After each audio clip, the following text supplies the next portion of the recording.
out on top there in terms of qualifying. Xbox first three as well, or WOR first three as well. Some game of best place out of the PlayStation guys. Really going to be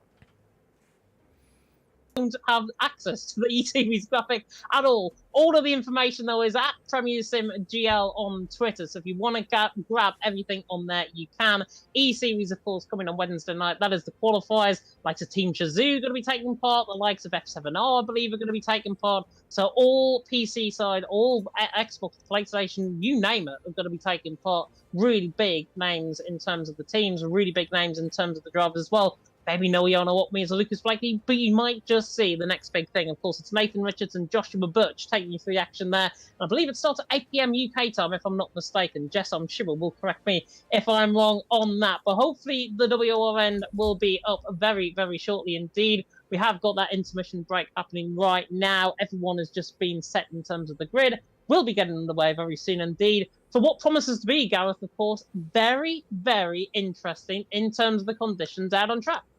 Yeah, I mean, if it is raining, as he's gone. I should have my main mic down. That would actually help you hearing me. Not the stream can hear me with the other mic. Anyway, so yeah, I was at that point when I thought you'd left me, and it was the other way round. But yeah, rain. Wow, what is this going to cause? Well, I mean, havoc surely when it comes to the race. And it's going to be absolutely entertaining no matter what happens. I didn't get a chance to see if it was going to be full wet throughout, or is it going to be intermittent? Is it, what's going to happen with that? Do we know? It looked intermediate to me. The caption or the slight, I should have really changed screens, but the slight advantage of being on the PSGL stream is that you actually got to see what the weather was like first before I did. So it was very, very good indeed. Yeah, it's going to be, I think, intermediate to start off with. I'm not sure if with a 35% base it's going to turn to dries, if it's going to be inters fully. It's going to be very much interesting though out on track, regardless of what happens. And I have spied as well a man that I've not seen in a little while joining the lobby. Shazoo Jensen has came in for PSGL. Looks like Louis Valentine might not be making it. So Jensen are in, of course, going to PC and supposedly retiring from league racing. He is now in the lobby. So Jensen is now up for PSGL. We get to see a swan song from Jensen. Let's see if he can pull off something amazing. It would be, even from an Xbox side, WR side, no matter what, it would be great to see Jensen do really well. We saw on Friday on the CrossPlay WR, Tom have a really good race and do really well. It's great to see when, iconic names like that do well. It's good to see. You don't want drivers to be down in the dumps when it comes to it. So maybe Jensen can do something. One last hurrah. Yeah, one last hurrah indeed. WR, by the way, you can now go back to the WR stream. That is now live. Garrett's face is on there. Everything is going according to plan. If the internet dies, then we've got a backup as always. That is the good thing of running two streams at the same time, because you can nick over to one when the other goes down. But we are going to get going very soon indeed in terms of the action out on track. Final reminder, of course, on the PSGL end, and I'm sure Gareth will put it up on his end as well, of the track map in question. 6 kilometres in, 3.7 miles, 20 turns right now with drivers out on track. One down the start, finish straight in towards turn 1. The other DRS zone, of course, being down in towards turn number 3. Where the old meets the new, where the flame towers burn here in Baku, we are going to see some really exciting action out on track. And it's just moments away. It's moments away indeed as we'll go to the main screen. And this is going to be absolutely insane. It's going to be insane. That's the best way to describe it. I will actually go back to the info screen just to show my face, because I don't think we're going to go straight into it. But yeah, a little bit of light drizzle on the track. The clouds from the qualifying did mean something. Someone's definitely doing the rain dance. And how does that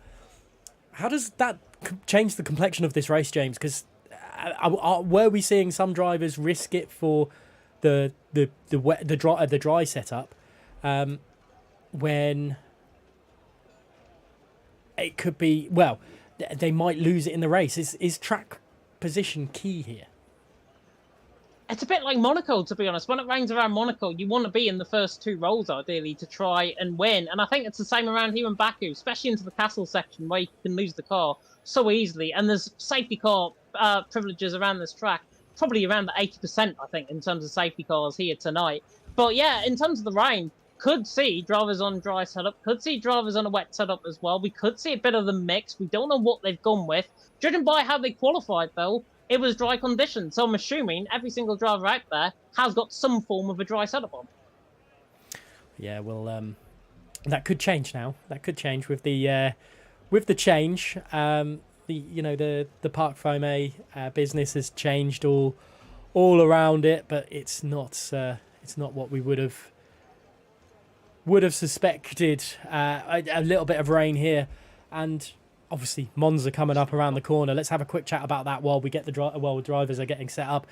I mean, how does a driver, how would their mindset change if they do badly here into Monza, do you reckon? Because it's one event after the other.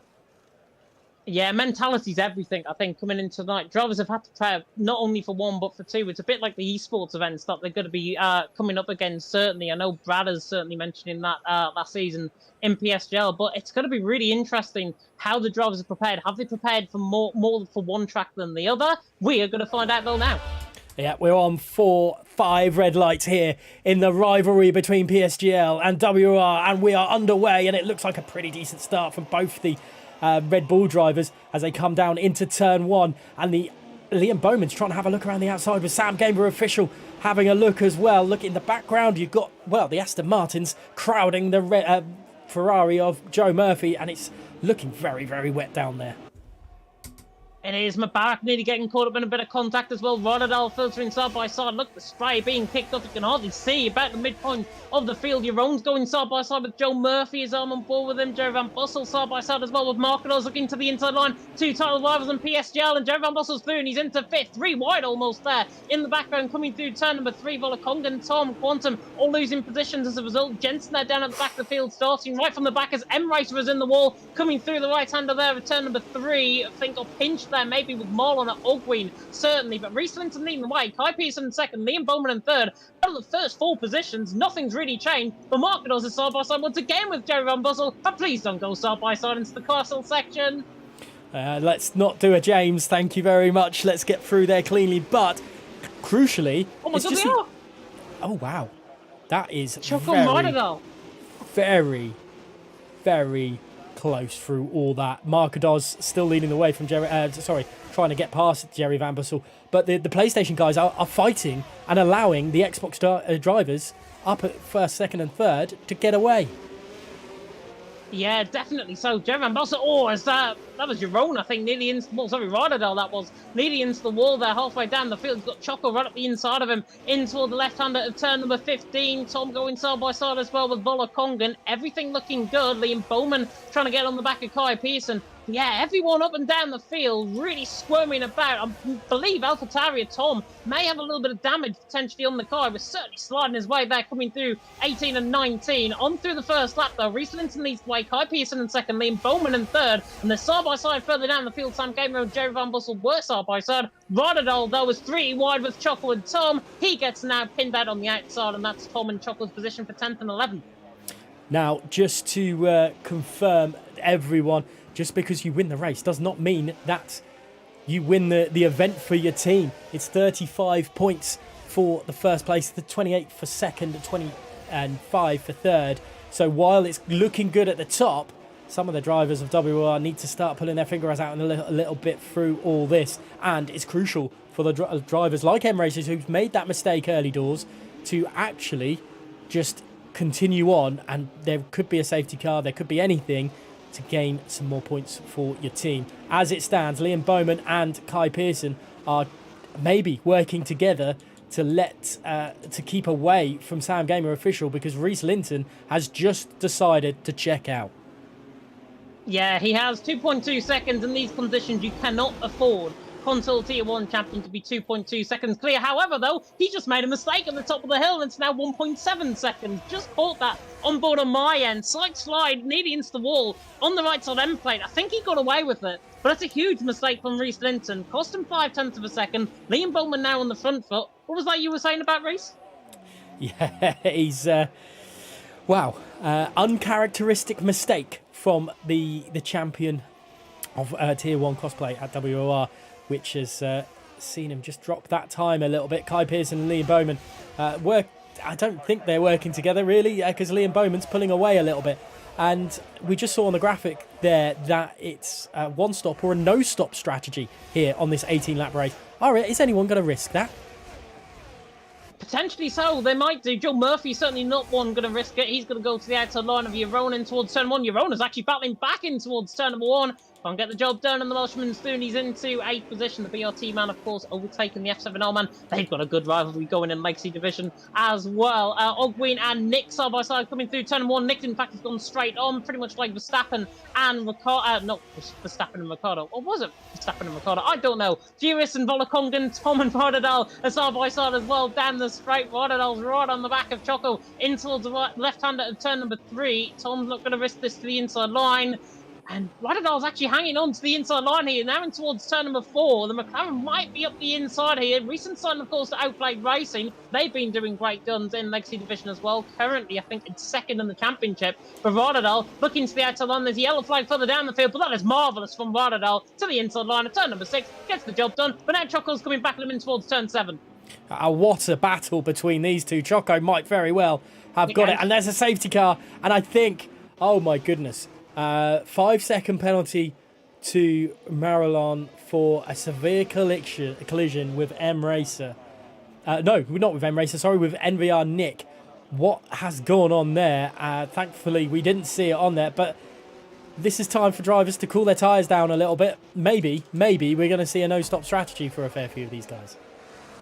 Yeah, definitely. So intermediates I've got out as potentially wearing to around 12 or 13 laps. So they might actually go on to a fresh set of inters just to try and get that stranglehold and just to try to get to the end of the race. But it's going to be fascinating. If you see Kai Pearson, for example, there in third, back off completely and force Sam Game and Jerry Van Bussel pretty much into each other, that is the game plan for Reese Linton to pit. At the moment, they're not doing that. At the moment, I think Liam Bowman potentially is going to be the one either sticking to the Delta time or coming into the pit lane to actually go for a fresh set of inters. We will see. Reese Linton off to the right-hand side. He's not putting in. Liam Bowman isn't. Kai Pearson isn't. Sam Gamer isn't. They're all not coming in. Actually, Mubarak is the one that I thought was going to come in the pit lane, but he's not. But we are actually seeing pit stops from Murphy and Yaron into the pits, and Yaron's actually nearly gone into the back of them into the pit lane. Yeah, that was close. Very, very close there. Front wing change for Murphy, front wing change for Jerome as well. So they were struggling through that. That could be why Joe Murphy went so far down the grid. And the drivers at the back, I'm not surprised that they went on to fresh intermediates, because it's nothing to lose for them.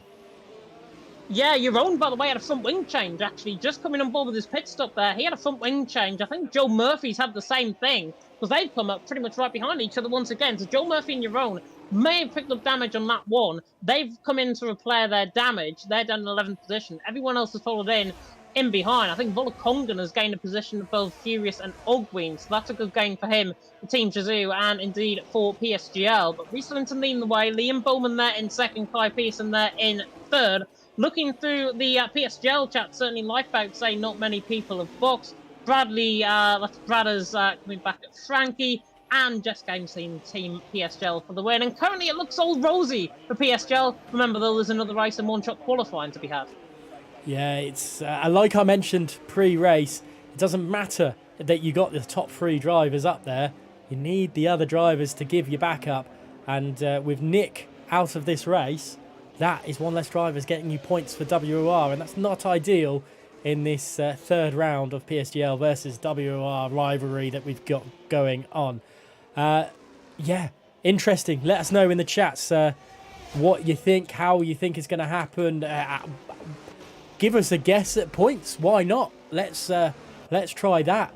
But I tell you what, this is an interesting one. Safety car should be in at lap, I would assume, lap 5 to allow everyone to get back up together. What's your money on right now? Reese Linton win, but PSGL take the race?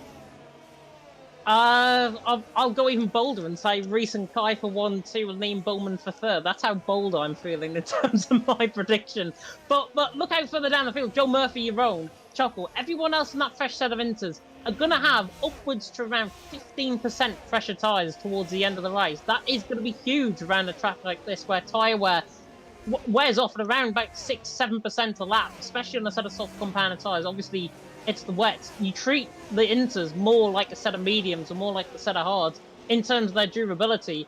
I mentioned in my notes that they'll only last around 12 laps. I'm still on that. I think Reese Linton, Liam Bowman and the likes are going to have trouble from lap 12 onwards to try and get to the end. These guys are the best, and they're certainly better than me and you in the commentary box, Gareth. But Reese out on top, they've got to now be really consistent in terms of their tyre saving, in terms of their ERS saving as well. If they do that, they should get to the end. But I'm 50-50 right now. It's going to be an interesting one. And you know what? We saw Reese Linton make that slight mistake, but that's one champion. Let's talk about the other champion from the PSGL side of things, Jerry Van Bussel. Let's see what can he do from this. He's made 3 places up. He's got past those 3. And can he do something from this position? Can he attack the WOR side of things? Potentially so, yeah. Sam Gamer is a man that I think has not really shone in PSGL this season. I've mentioned that in my notes for season 35, which of course starts on the PSGL then next Monday in Japan. So if you want to tune in for that, you can. 7 PM UK time, or you can watch Legacy Division tomorrow night as well. I'm both there on both days, so you can tune in for either. Sam Gamer, though, back to your question, they're in 4th position. I think he's got everything about him. He just needs to try and find the weakness out of everyone in front, out of Kai, out of Liam. If he finds that weakness, he's got Jeremy Bussell to lean on him behind PSGL F1 winner this season. Mark Goodall, who finished 4th in the championship. Mubarak, who's recently coming into form. Sam Gamer can rely on his teammates in behind. That's going to be big game for him, big game for PSGL later on in the race. It definitely can be. Let's just quickly talk about this man. Started at the back of the grid. Shazoo Jensen, the safety car is in this lap. But he's up into 10th place right now, Shazoo Jensen. We'll see what he can do, but he's doing something that NVR Nick is not, and that is competing and possibly getting points for PSGL. Let's see how Reese Linton decides to take this one. Is he going to work together? I don't know if they're in parties or if their engineers are in cahoots with each other, but are Reese, Liam and Kai going to work together to pull away from Sam and Jerry? Do you think? Yeah, I think so. They've got to go, I think, ideally at the end of turn 20 here, and then passes DRS on, and there he goes. Reese Linton has gone, really trying to now thread the needle in behind. Jerry Van Bussel's had a strong start. Kai Pearson has had a strong start on the back of Liam Bowman, but she can't overtake until the safety car line. That is barely minimal, but he is side by side in towards turn number 1 is Kai on the back of Liam. All team orders might be out of the way right now, but Liam Bowman stays second. Kai Pearson there in further, side by side further down the field. Joe Murphy already on those fresh compound tyres, side by side with Jensen for 10th and 11th, trying to go around the outside of turn number 2. Just about hangs on in there. And the Ferrari will have the traction, will have the speed. Jensen, though, has the traction on the inside line, tries to fight, and now he's going to play the team game by letting you roll through. Smart ideas there from Jensen. Yeah, very smart, but look at Choco. Choco's not having any of it. He's gone up the inside of Jensen. He's desperate to follow Jerome through. Is it going to happen? And I think that is well played by Jensen if he's allowing some of his PlayStation compadres to come through. It looks like it's worked for him on this occasion. Let's go back up towards the top because it looks like Jerry Van Bussel's all over the back of Sam Gamer Official as they head down into turn 7. It looks like surely they're not going to fight through this. They're side by side as they head through there. It is a bit of a slide from the Alfa Romeo, and this is costing PSGL huge. It is, but what a move that is from Jerry Van Bussel, getting past PSGL Sam Gamer. It might not be the sort of racing that you see in a team event, but put it this way, individually, this is brilliant to watch. Jerry Van Bussel through and he's into 4th. Sam Gamer there in 5th. I think you saw Joe Murphy as well on your own. They're trying to fight side by side now down the hill. Joe Murphy on the back of Rotterdam. Looking to the inside line, actually on the back of Tom, even the AlphaTauri. I am blind as well as the Spray right now, but Reese Linton leading the way. Liam Bowman in 2nd, Kai Pearson there in 3rd. Everything is now going to try and spawn up once again with overtakes down the straight. Mark Goodall's looking on the back of Sam Gamer. Mubarak and Rotterdam looking on side by side. you're a PSGL engineer right now, you'd be telling these guys to work together, not work for themselves. It's Heart Attack City, I think, right now. Jerry Van Bussel's trying to catch up with Kai, but it's not happening. But it's getting very, very hairy in this mid-pack. Or early mid-pack, I should say. Look at the background there. Is that Murphy going for a move? I think it is on Shazoo Tom. He's up the inside. He's not taking anything for granted. He's pushing it as the Ferrari driver, and that is surely past Shazoo Tom as they head into turn 2. Shazoo Tom's desperate to hold in there. It's his experience, I think, that's keeping Shazoo Tom through that, and how they haven't hit is beyond me. The spray is ridiculous, and I think Shazoo Tom has taken a little bit of a tumble there. He has indeed. He hit the wall on the exit coming through. And speaking of coming through, there's Furious on the back of Volokongan. Furious to try and get a move done on the Shazoo man. PSGL against WOR, of course, once again here tonight. And Furious tries to look to the outside line through the outside of turn number 4. Traction zone to perfection. Brilliant move by Furious. He is not furious with that one. He's into 13th. Tell you what, Volokongan might be furious with that. He's letting him go at a place he really shouldn't. What a move from Furious, and he's through at the moment into P13. He's doing what he can to help the WR guys get some extra points through all this. Here's Markados and his teammate, Sam Gamer Official. These two not acting like teammates. They're looking like they're battling hammer and tong in 5th and 6th respectively. I suppose maybe they're going to wait for the team orders to come towards the end of this, but it's looking very, very solid from the both of them right now. And I tell you what, you mentioned earlier that this racing is a team event. It's not very teamy, but as one to watch for the spectator, it's looking like an absolute cracker of a race. Yeah, it is individually, and I tell you what as well, I think the rain is beginning to stop out on track. It's getting very lighter coming now through the final part of the lap, coming through 18 and 19. I'm up with Markados, and it looks pretty light compared to the start of the race. Mubarak as well and Radadal potentially fighting side by side, but Markados on the back of Sam Gamer. Aston Martin's potential teammates, of course, in PSGL, not going to go for the move, and he's going to wait in behind on the back of the Canadian. Radadal isn't, though, on the back of Mubarak. Looks to the inside of turn number 1, doesn't get the job done. Your own to the inside line of Murphy, doesn't get the job done. And it's the same old once again, with Furious really fighting with Volokongan, and Volokongan's trying to hang on in there if he can. Furious though to the inside line. It's round 2 between these two, and about as many laps. Furious and Volokongan still side by side, coming out of turn number 2. On the run now down the straight in towards turn number 3. Mubarak swapping positions with Radadal. Markados right on the back of Sam Gamer, but Furious I think is through. Can't really see without the spray. On board. Oh, there's contact ahead, and that is Tom, and that is Choco involved in the contact as well. Tom has been spun. Choco caught up in that as well. So unfortunate, they had to take the board in action. Volokongan away, skates away, scot-free. Yeah, I think there was I think Quantum and Furious got caught in on all that as well, and Furious now down to 18th place. He's going to be Jerry Van Bussel. Sorry to cut you off, Jerry Van Bussel right on the back of Kai Pearson. Looks to the outside line at turn number 7, not going to work. Wow, there is so much going on. The spray is causing a lot of issues. Kai Pearson, this is not the Kai Pearson we know. He's struggling at the moment. I wonder if he's got a bit of front wing damage somewhere, because at the moment he is struggling to keep Jerry Van Bussel behind him. Look how close this is getting through there. God. Jensen's retired and into the wall, and that is very questionable. And I think, oh my goodness me, that is not ideal at all. Safety car is definitely out. Wow, pick the bones out of that one. I'll be honest, that is not the move a PSGL F1 champion deserves to make. That was just audacious if I've ever seen it. It was a James Head-inspired move, I've got to be honest, from Jerry Van Bussel to the inside of turn number 15. It's just reckless. Absolute recklessness there from the man in P3. He's won a PSGL F1 championship. He's an F2 champion as well in PSGL. He should know better than that. I know he's better than that, and we want to see it. I speak for everyone in both PSGL and WOR. We want to see better driving standards. Jerome, by the way, is staying out, so he's going to be the sacrificial lamb, potentially, going on that fresh compound tyre. Everyone else is back into the pit lane, however. Volokongan also continuing on. Don't think anyone else is apart from Marlon. Marlon is into a 3rd. They are the only 3 continuing on, and they are actually the front 3 now, out on track, with Marlon trying to block Reece Linton coming out the pit lane. That one being interesting. Yeah, that's very, very interesting to say the least. Where is the man that got caught out massively? He was going slow. A front wing change has had to happen, but he's down to 16th place. And Kai Pearson is going to be absolutely fuming inside. whatever setup he's got going on at home. Let's move on. Let's head on and see how this one. Obviously, a safety car's out. We're halfway through this race here.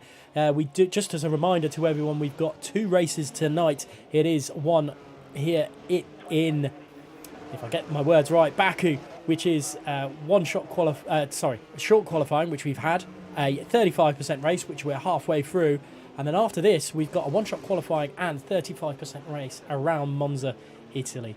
The point system is 35, 28, 25, going from obviously first place. I realise I should probably add that. So 35, 28, 25, 22, 20, 18, 16, 14, 20, 12, 11, 10, 9, 8, 7, 6, 5, 4, 3, 2, 1 into the last place. But I don't believe Jensen and Nick get points for this. So that is frustrating for those two, but it's equal size of the coin, I suppose. One PSGL, one WOR that have crashed out of this one, James. Yeah, definitely. So that could have big consequences as well going into Monza. Obviously, with 2 drivers not potentially picking up points, not picking up some points.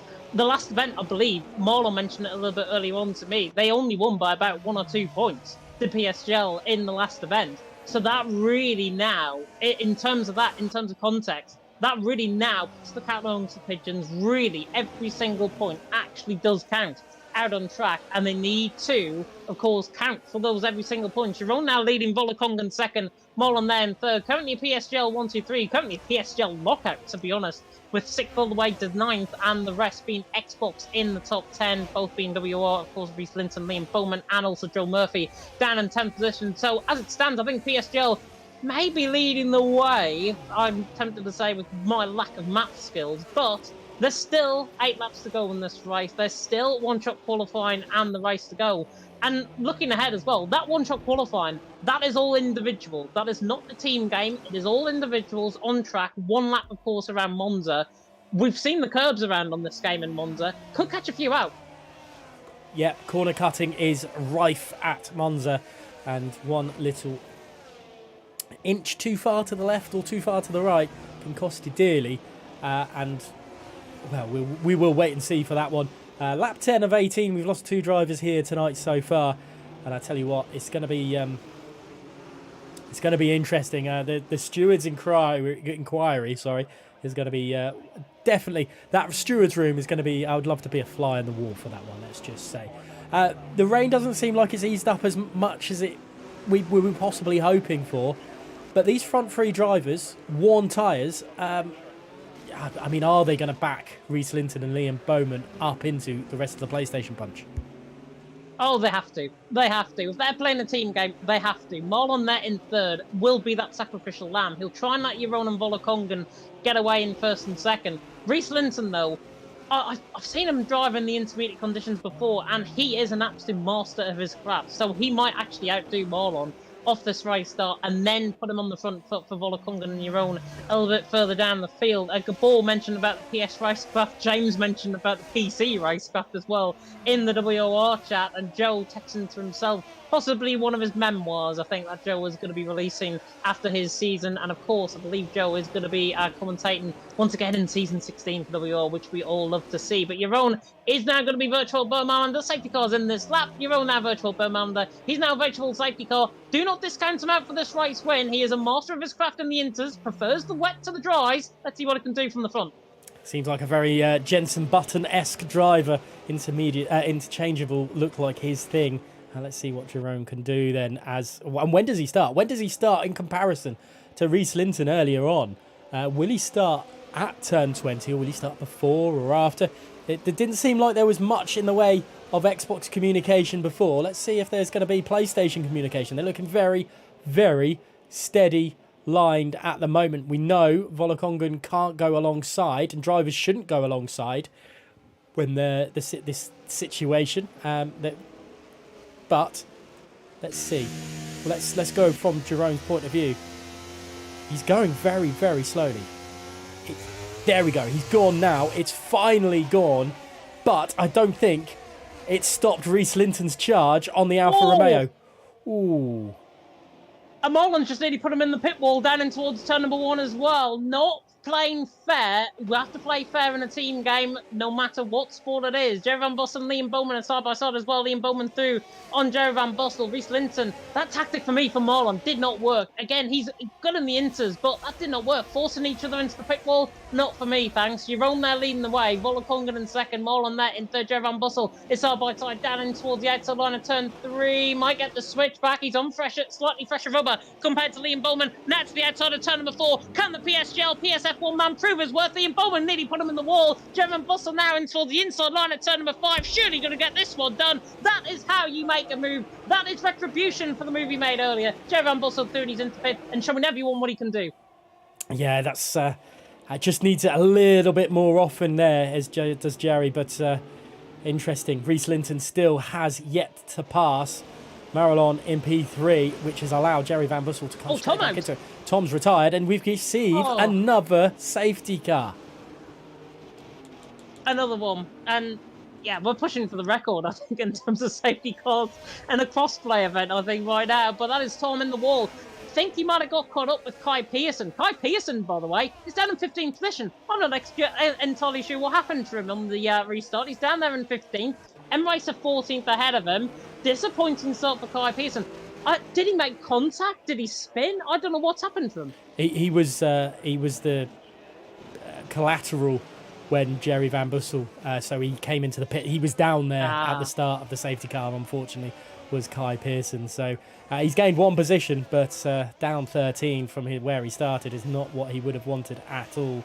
And Liam Bowman managing to hold off Sam Gamer official in the end there, but the safety car really hasn't come out at the right time for Sam Gamer. But I wonder if we're going to see any pit stops, anyone try and fake people in. No one's decided to go in this time. It's interesting. I'm pretty certain that those top 3 will make it to the end easy peasy.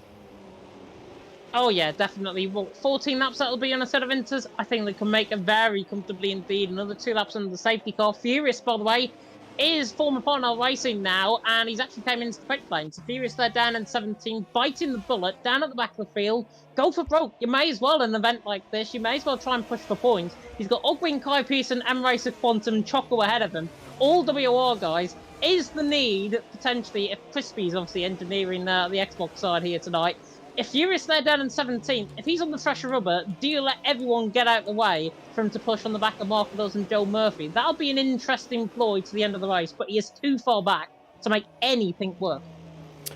Yeah, let's... well, we'll wait and see. We will wait and see how it will pan out on this one. But, I mean, it could be an absolute masterclass there from the Xbox or WR side with Furious to go in.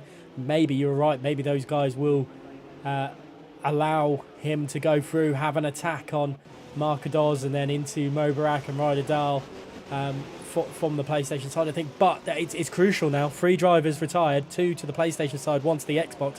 I know points as they stand looking very heavily on PSGL, but it really does depend how Reece Linton and Liam Bowman get through the drivers, because I will be honest, if it's looking like there's a penalty looming over Jerry Van Bussel's head.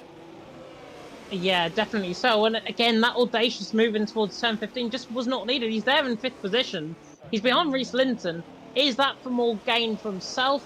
But put it this way, it's a game for the viewers, because we get to see WOR and PSGL's PSF1 and console T1 champions going at it in 4th and 5th position, which is always a sight to see. Razor there in the chat is asking, is there a sprint or a race? I know it's a 35% race, but I know, but it's very early. Was there no quali? It was short qualifying, 18 minutes worth. Then, of course, there's 18-lap race that you're seeing. Then we've got Monza. It's 1 short qualifying, same distance, 35%. That equates to 19 laps in terms of Monza, and that equates potentially to punctures as well, which I'll come on to, of course, as we get to Monza.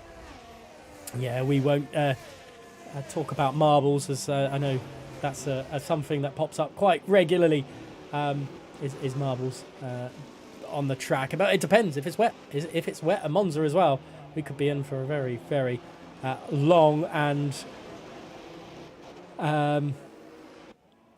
well, entertaining. Let's go with entertaining night. Giron leads the way here at the event of WOR versus PSGL, and he, Volokongan and Marlon have yet to pit. So, I say yet to pit. They don't have to pit because it's wet weather. It is wet weather, yeah. It is intermediate condition tyres. It is a full wet race. I think that's why we had the custom weather on. It is a full wet race, or was due to be. However, though, I'm looking at the conditions again, just off the camera angle there, in towards turn number 5. It looks like it's physically easing off the wide shot. When you go on board with the driver, it's still the same intensity of rain from earlier on in the race. So I don't think we're going to see any condition changes late on in this race.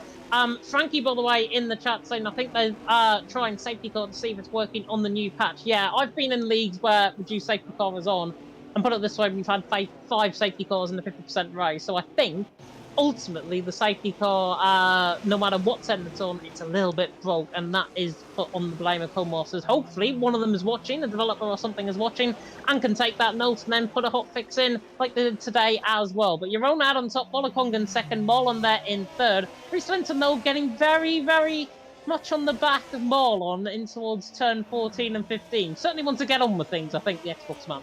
Yeah, I don't think he's in an Alfa Romeo sandwich, isn't he? And we've it looks like there's been incidents from both Alfa Romeos, and I don't think he really wants to be there. The Simpsons meme of Ralph Wiggum in the back of the school bus saying he's in danger comes to mind very, very quickly there. Anyway, let's see how Giron takes this safety car restart. Look at Jerry Van Bussel trying to get alongside the Red Bull of Reese Linton. The top 5 sees 4 PSGL and 1 WOR driver, and it doesn't get much better in the second 5, really, for WOR. Liam Bowman has a lot of work to do to try and get himself back through into something a little bit more often. But let's see it from a Volokongan point of view and see how Giron and Marlon, how they restart this race for the 4th time. Yeah, for the 4th time, coming up to the 5 safety car limit, on board with Volokongan, underneath the safety car restart. When's he going to go? Your own, a little bit of a lag there. Maybe Nick just rejoining the session there, causing a bit of interference, but your own still hasn't gone. Still waiting. Volokongan eventually will try and go now on the back of your own. He's still waiting. It's like a Magello sort of style start from the Dutchman here, and now he goes just before the start-finish line. Reese Linton and Marlon swapping positions. Reese Linton now through, and he's down into 5th. Jerry Van Bussel side by side, Liam Bowman side by side. That was a chaotic restart, but Liam Bowman around the outside, Marlon sprints himself. Coming through turn number 1, Liam Bowman around the outside gets the job done. He's into 3rd. Watch out for the Flying Scotsman. What a move from Liam Bowman. That was incredible. Everyone else was worried about Reese Linton, but no one was worried about Liam Bowman. Reese Linton now trying his best to keep ahead of Jerry Van Bussel as they head into turn number 4. And what was that? That was a late move from Liam Bowman to the inside line, gets second, round the outside of Volokongan, he's in the wall! Left side end plate damage, I think, from the Flying Scotsman. Reese Linton now trying to go side by side, right and behind as well. Has he actually got away with that scot-free? No, he hasn't. I think he's got left side end plate damage on the car. And now Reese Linton's trying to find with Volokongan. All of this has let Yaron into 2.5 second lead, running into the castle second. Reese Linton now in 3rd, Liam Bowman in 4th, and just to confirm, hasn't got any visible damage, but I believe there's a winglet missing on that left side end plate damage for Liam Bowman. And that is not ideal for the Alpine driver. He's managed to let Reese Linton through all that and keep Liam Bowman, Jerry Van Bussel behind him, which is not going to be for much longer, because he is going to be struggling for pace, especially in these conditions. He's going so much further wide off 13 and 14 compared to everyone else. Reese Linton all over the back of Volokongan then, and look at that. Look at the gap between Giron and the rest of the field. I don't think... Well, Marlon is right at the back of the grid and his tyres are going to be screaming, but it could very well be time for Reese Linton to make a move and get past the AlphaTauri ahead of him. But Liam Bowman has found a little bit, maybe, of composure. Yeah, choo-choo, here comes the Flying Scotsman on the back of Reese Linton. Volokongan there, 2nd and 3rd. I think the Scotsman not going to try and get the move done. He's in the double toe, has to try and find something. Sam Gamer is side by side with Jerry Van Bussel in the background, goes to the inside line of turn number 1. Volokongan goes deep in towards turn 1. Reese Linton goes through goes Reese into 2nd. Brilliant move indeed. Liam Bowman now into 3rd. Volokongan's tyres are absolutely shot And now the Norwegian comes under pressure from the Scotsman once again. Jerry Van Bussel in the battle. Now trying to find the fourth position. Volokongen should let all of these guys through. If he's got a little bit of decency, that's exactly what he's doing. Fair play to Volokongen. It's a team game at the end of the day. Your own lead. Rhys Linton second. Rhys Linton 2 seconds again on the back of your own. Can he do it in the next 3.5 laps as Liam Bowman goes deep again in towards turn 4? Jerry Van Bussel solds him a new kidney as well as the move. That is him through. He's into third. Brilliant stuff. Yeah, that's the moves that we want to see from Jerry Van Bussel. But I think Liam Bowman is really struggling as the Sam Gamer official goes alongside him, or tries to at least, as they head into turn 7. And this is not ideal for Liam Bowman at all. He is really struggling. It doesn't matter if there's only a tiny bit of damage when it comes to street tracks like this. They cost you all the same. And he's really fighting that car around the castle section.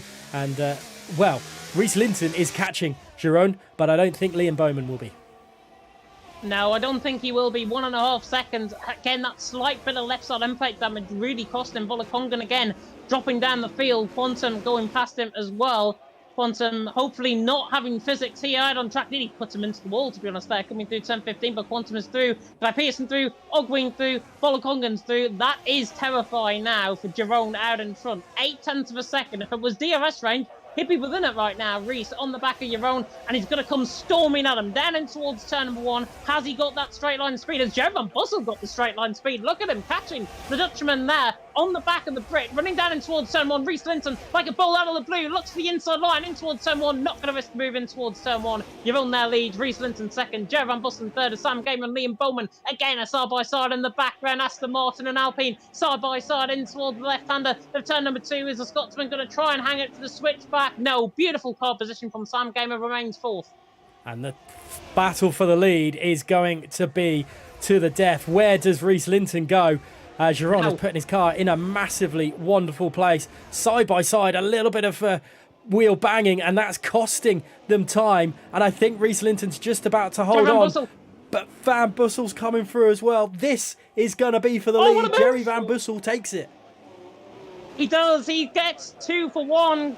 Like taking a candy from a baby, that was. That was just on. You knew what was going to happen in towards turn number 4. If you've seen league racing before, you'd know they go aggressive in towards turn number 4. You'll know they go side by side. It's WOR versus PSGL. Every single point counts. Now Jerry Van Bussel's in the lead. Rhys Linton in second. This is the battle I wanted to see here tonight. PSGL champion against WOR champion. This is that at its finest. Let's hope it continues for 2 laps to go. Liam Bowman is sticking to the back end of Sam Gamer as best he can. There goes Sam on Giron there on those really worn tyres. But Rhys Linton not able to keep pace with Jerry Van Bussel at the moment. It's 0.6 of a second as they head on the exit of 15. Into 16 they go, into sector 3. And Rhys Linton struggling for overall pace. Is this something he knew? And that's why Jerry Van Bussel is starting to push and pull away. The side-by-side, though, in the background. Markedos, your own side-by-side. Markedos through, and he's into 5th. He now hunts on the back of the Scotsman. Scotland against Germany. Also friendly coming up in Euro 2024. But Markedos on the back of Liam Bowman. Looks to the inside line. Does the German. Is the Aston Martin going to fly through? Look at your own coming. Look at Mubarak coming. It's nearly 4 wide in towards turn number 1. And look at Mubarak around the outside line. Gets all 3 of them in towards turn number 1. The Pagnode is through, but he's in the wall coming through turn number 1. There's contact coming out there. That was too late on the brakes from Mubarak. That was just pure suicide from him in towards turn 1. That is him done. Jerry Van Bussel still leads. Rhys Linton second. Sam Gamer in third. From what could have been 100% move from hero goes Mubarak to 0.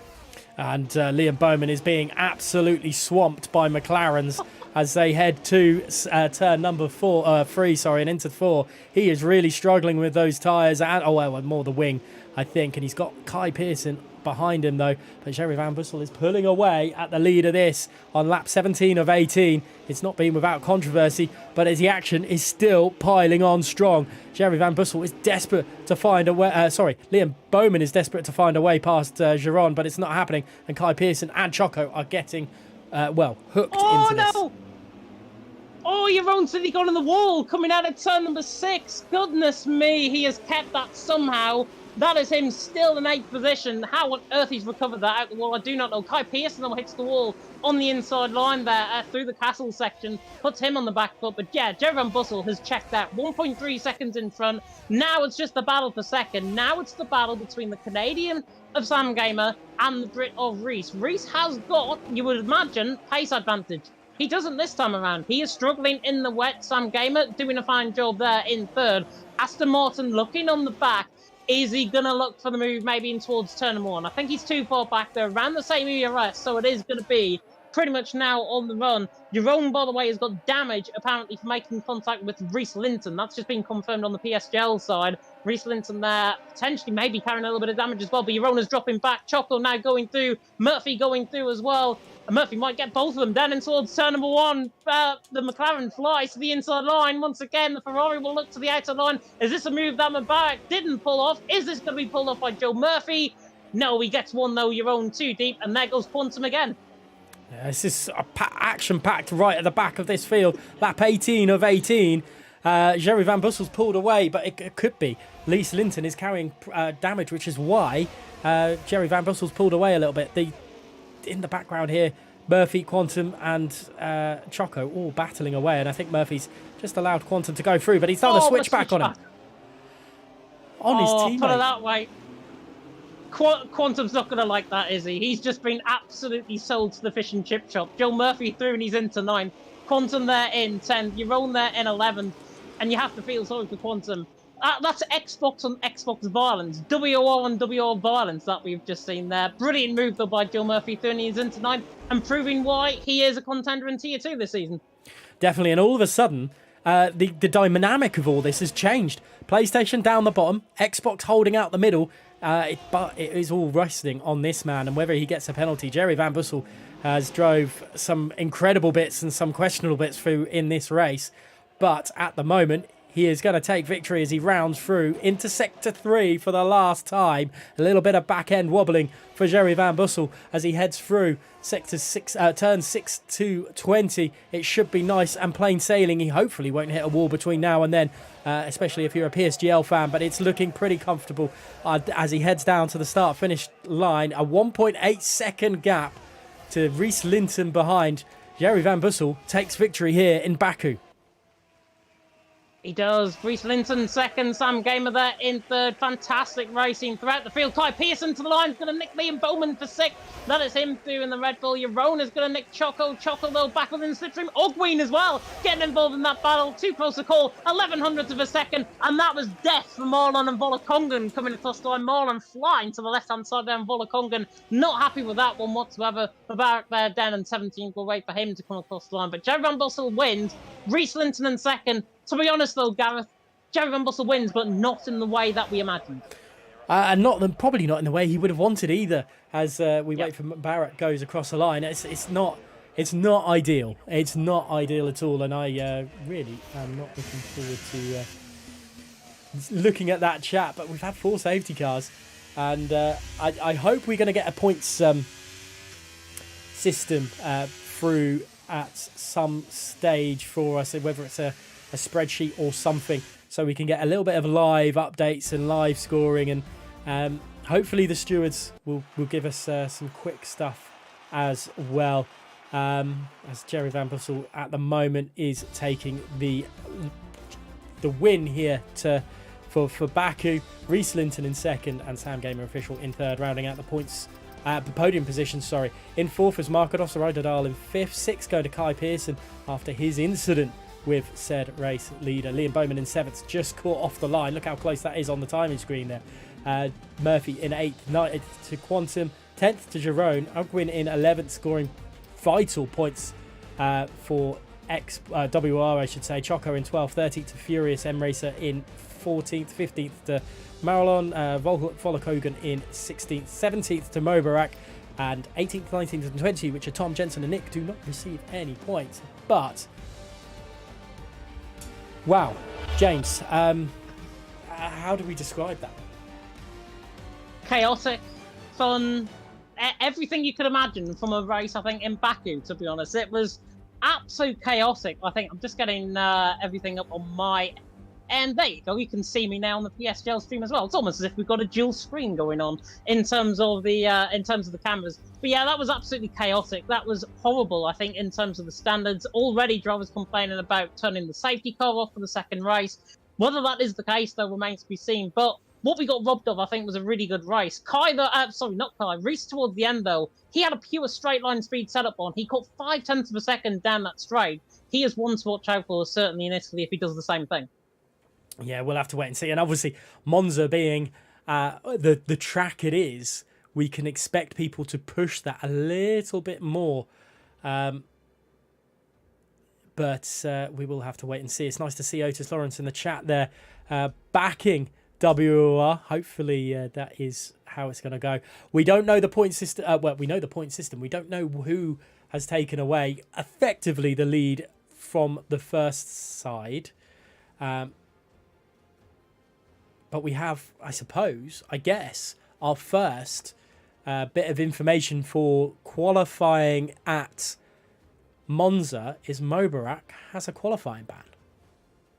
He does indeed, and that is for an incident. I can see actually what was reported. So I think Mubarak he blocked Quantum, of course, in qualifying, didn't he? So Mubarak blocked Quantum in qualifying. That is why he's got that qualifying ban. I think it's fair play. Live stewarding doing their job. It's perfect. It's like the FIA, of course, in real life. They do the live stewarding. Very, very tricky job. So fair play to every single steward that is there behind the scenes doing the work that is so duly interested. Mubarak, though, saying why? Why? And he blocked Quantum quite physically in qualifying. The proof is there. He just needs to now get on with it, I guess, and actually do what he has to do from the back of the field. Yeah, is it that much of a disadvantage at Monza for a qualifying ban, considering how, I don't want to say likely, but how possible it is to pick up one-shot qualifying, invalidation qualifying lap? Yeah, I think Mubarak's going to be on the back foot regardless. I think his pace there in Baku in terms of qualifying not really shining through. He was good there in the race until he obviously dropped down the field. Mubarak, though, has just got to take it, I think, mentally, put it like a knock on the chin, basically like a punch like you get from Mike Tyson. Take it on the chin and just man up from it, and that's what I think Mubarak has got to do. Again, around the track like Monza, it's going to be so difficult because he's there in 20th. There are always going to be points of contact in motorsport. That's always going to happen. And hopefully Mubarak can see that. He can seize the opportunity, maybe seize on some safety cars and a bit of good fortune. He is a good quality driver at the end of the day, as is all of the other 19 drivers that I mentioned about. But at the end of the day, I think he just needs to man up, get on with things. It's a knock on the chin. PSGL won't be happy. Mubarak won't be happy. He's just got to get on with it. Yeah, I think it's going to be one of those... Definitely looking at through the inquiries chat, it's going to be an interesting one. I think they are. There's definitely, I don't want to say bad blood. There's not bad blood, but there's pride on the line for some of these guys. There is a lot of pride. Put it this way, everyone, I have seen at least about 5 or 6 extra reports gone in, including POV shots. So it's going to be very, very interesting indeed in terms of how those steward penalties, of course, are given. Marlon was disqualified from Baku, apparently, and he has been told he needs to get it together, otherwise it's a blacklist from both PSGL and WOR. So that is huge for Marlon. Of course, a man that was well up there in terms of the championship and PSGL. That is almost a final curtain call, almost, I think, for Marlon. Being said that, it's serious. We've got to get serious. It is a team event. It's the top 2 leagues, arguably, in the world, going against each other, WOR and PSGL. Everyone's got to get their act together. Everyone's got to prove to us in the comment box, you guys as viewers at home, why they are the best. And quite frankly, in Baku, they didn't do that. No, but let's talk about some of the things that were great from that race. We did get to see some really great overtakes as well. You know, Liam Bowman had that great after the into turn 1, when everyone else was fighting Reese Linton. He just decided, you know what, I'll take all those positions, thank you very much. There was some good to come out of it. There's some really good things to come out of it. Jerovan Bustle as well in terms of his moves. He learnt from that mistake earlier on, really backed himself, I think, in terms of the moves out on track. That's why he took the race win. Just being informed, by the way, Sam Gamer's now got a qualifying ban for the same as Mubarak blocking in qualifying. We caught that, I believe, on the stream. The Sam Gamer has got a qualifying ban as well, same as Mubarak, and that was impeding in qualifying. And again, they're asking for why. Surely they know why, in terms of the incident. If you've been involved in an incident, you'll know about it at the end of the day. But yeah, plenty to take forward, I think, from Baku. Obviously, in Monza, it looks like the drivers are actually getting ready right now for Monza, so we're going to go green very soon indeed. And remember, Gareth, of course, one-shot qualifying means everyone is individuals in qualifying. Yeah, it's well, you've got to just be focused on yourself, and that is, I mean, pretty much what F1 is about anyway, isn't it? You're solely focused on yourself and then the team. But that is going to be an interesting one. James, before I ask you, I'm going to ask everyone else in the chat, both sides of PSGL and WOR, who do you think is going to claim pole at Monza? Over to you, James. I'm again not showing WOR bias tonight, but Reece Linton for pole for me. I think Kai will be second, and do you know what? I'm going to back him. Jerovan Bustle for third. We will wait and see how it all pans down. We'll wait for the drivers to get themselves set and ready, and we will be on way for a one-shot qualifying, I should say. But yeah, just to confirm, there has been some penalties given out tonight already. This is going to be an interesting one, and some of the drivers are not going to be happy. But like you said, some of these guys just take it on the chin and show us what you can actually do. That is what, you know, at the end of the day, what it's all about. But let's head over to the race. I say the race screen, the mainstream, and see how a lap goes. And I mean, who are you going to go on board with so we can kind of sync up? Whoever comes on board with my screen first, I guess. Hopefully it's the same as you that we get in terms of the driver. Here we go. We're going to go for one-shot qualifying. And I'm on board with NVR Nick, of all people, running down in towards the right-hander of turn number 1. I can see you on board with him, so it's good. Nick on the run down in towards turn 1. Of course, beautiful blue skies here, 220 mile an hour on the run in towards turn number 1 here at the Retafredio chicane. In towards turn 1 we go. Then through the left-hander of turn number 2. Ogui Marcados Furious, the first to come out of turn 1. Reece Linton already down in 15th position, so already on the back foot as he now comes through the right-hander of Curva Grande or Curva Biasono at turn number 2. Then in toward the Della Rocha chicane at turn number 4 and 5. 26-1 in the first sector from Nick, being a little bit off put there through turns 4 and 5. Now in toward Les Mills at turn 6 and turn 7. Very tricky on the exit of the corner. Got to try and get the car hunkered down. Looking very nice indeed from Nick. Coming out through the right-hander of turn number 7. And now on the run down towards the Curva del Serraglio and towards Ascari. Molon retiring from the session along with Mbarak and Sam Gamer. They all had qualifying bans. And Nick in the middle sector, 52.3. And I tell you what, he's second position, going great guns here, coming out to the left-hander of Ascari. On the run now down in towards Curva Alboreto, as it's now known, or, of course, Parabolica, as it was formerly known. But NVR Nick, I was certainly thinking, why on earth we're going on board with him? He's pole position right now. Louis Valentine's up there as well, along with Tom. To the line on board with Nick. Is Nick the Italian specialist on the run to the line with the Williams? And he goes pole with an 18.4, a tenth and a half clear of the closest rival. Brilliant lap by Nick. What a talk about a way of shutting us down. I've got to be honest, I didn't think he would be up there at the top, but NVR Nick has shown us he still has it. What a lap time for NVR Nick. In second place is Louis Valentine from his swap over from Jensen. Tom in third. Great qualifying for him. The two Red Bulls of Reece Linton and Kai Pearson, fourth and fifth. Sixth going to Ogwin. Seventh to Choco. Molokongan in eighth. Ninth to Liam Bowman and Ryder Dahl rounding up the top 10. Then we've got M Racer, Jerry Van Bussel, Quantum, Geron, Sam Game. Oh, there's more disqualifications down there as well. And we're not going to get through that list very quickly. But wow, that is crucial to see MVR Nick at the top of this leaderboard. Is it the second coming of Nick by any chance, I think? Well, he's really peaked. Oh, and that's why. That is why, because it's, again, intermediate condition tyres out on track. So no wonder Nick was on pole position. He's clearly gone full dry setup. Everyone else, we saw how Reece Linton was struggling in the first sector. 15th he was coming through the first sector and through the first couple of corners. We saw how I wonder now, because they've qualified 4th and 5th of Reese and Kai, I wonder now if they've gone a bit half-half and maybe gone for a wet setup rather than a dry. Time will tell. Well, I had to just show that it was raining. My reaction on stream, I think, says it all. 2 races in a row. We've barely had wet races in Tier 1 of WOR, and we've had another one here. We've had 2 tonight. I tell you what, it's an interesting setup that we've got going on, and it's turning out to be a rather interesting one. Let us know in both chats who you think is going to take victory here. I don't think in mine I saw the words NVR Nick to take pole for that, and I don't think it turned up in the PSGL one either, James.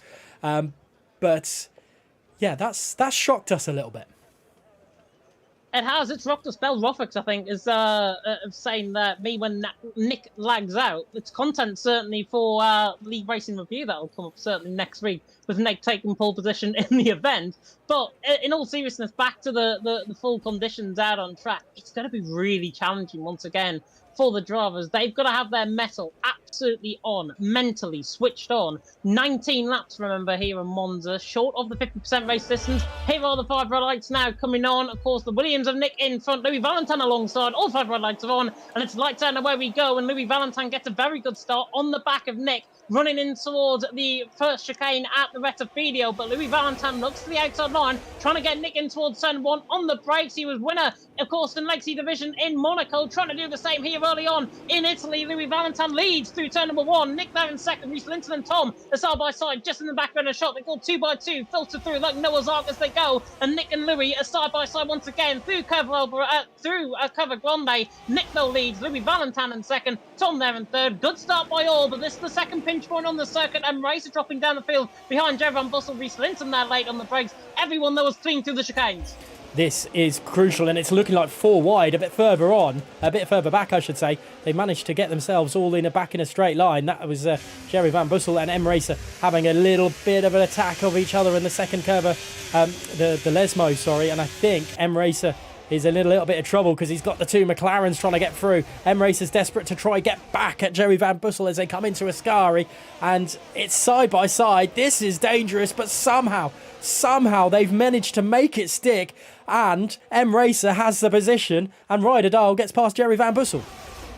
Yeah, and looking at him behind, Mubarak involved in this, Furious involved in this, Jerry Van Bussel all the way down the field now, down to 16th position, coming out through the right-hander of Curva Alboreto. Reese Linton is side-by-side along with Kai, Reese side-by-side with the Red Bull, and now Kai is going to come at Tom in towards turn 1. Oh, the Red Bull's going to now sandwich in the back of the AlphaTauri towards turn 1. Lap 2 out of 19. Nick leads from Louis Valentine. They're nearly a second clear of Kai Pearson there now in third. Reese Linton makes contact there with the right side. Oh, and he actually forces off the back of Tom through turn 1. That is uncanny from the man of the console Tier 1 champion there in fourth position. Tom falls off out on track. They're not playing fair once again. Disastrous. It is not ideal at all from either side of the camps.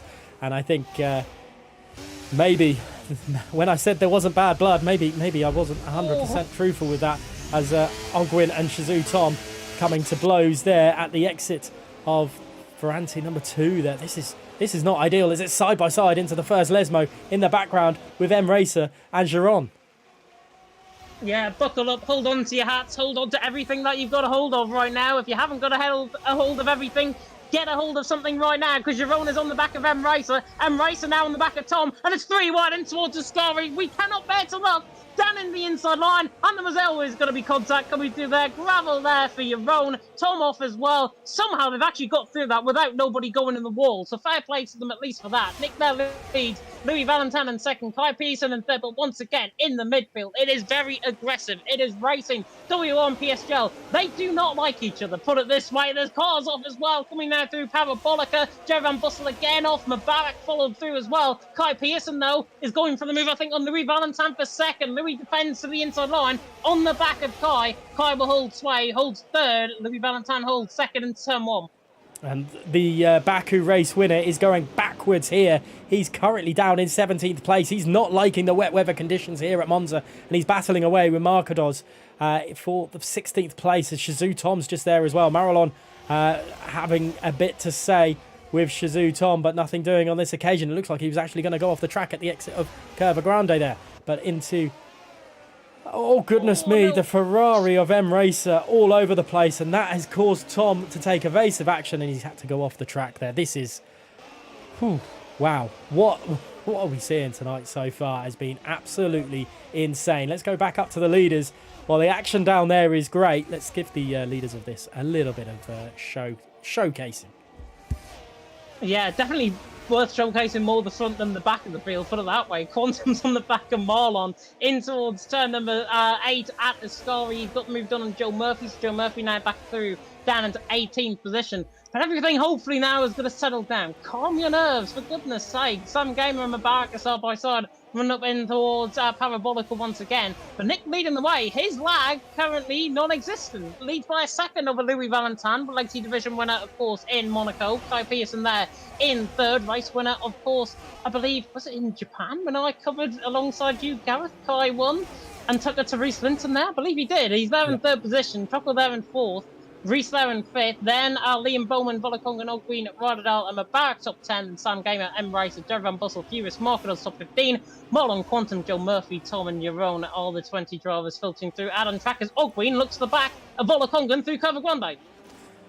So, at the moment, it's settled down a little bit. The weather hasn't, though. It's still pouring down here at Monza, and Volakonga holding off Green at the moment. Liam Bowman up there as well, trying to fight through. And this is a complete contrast to what it was like at Baku. Xbox WOR have decided to turn up and play.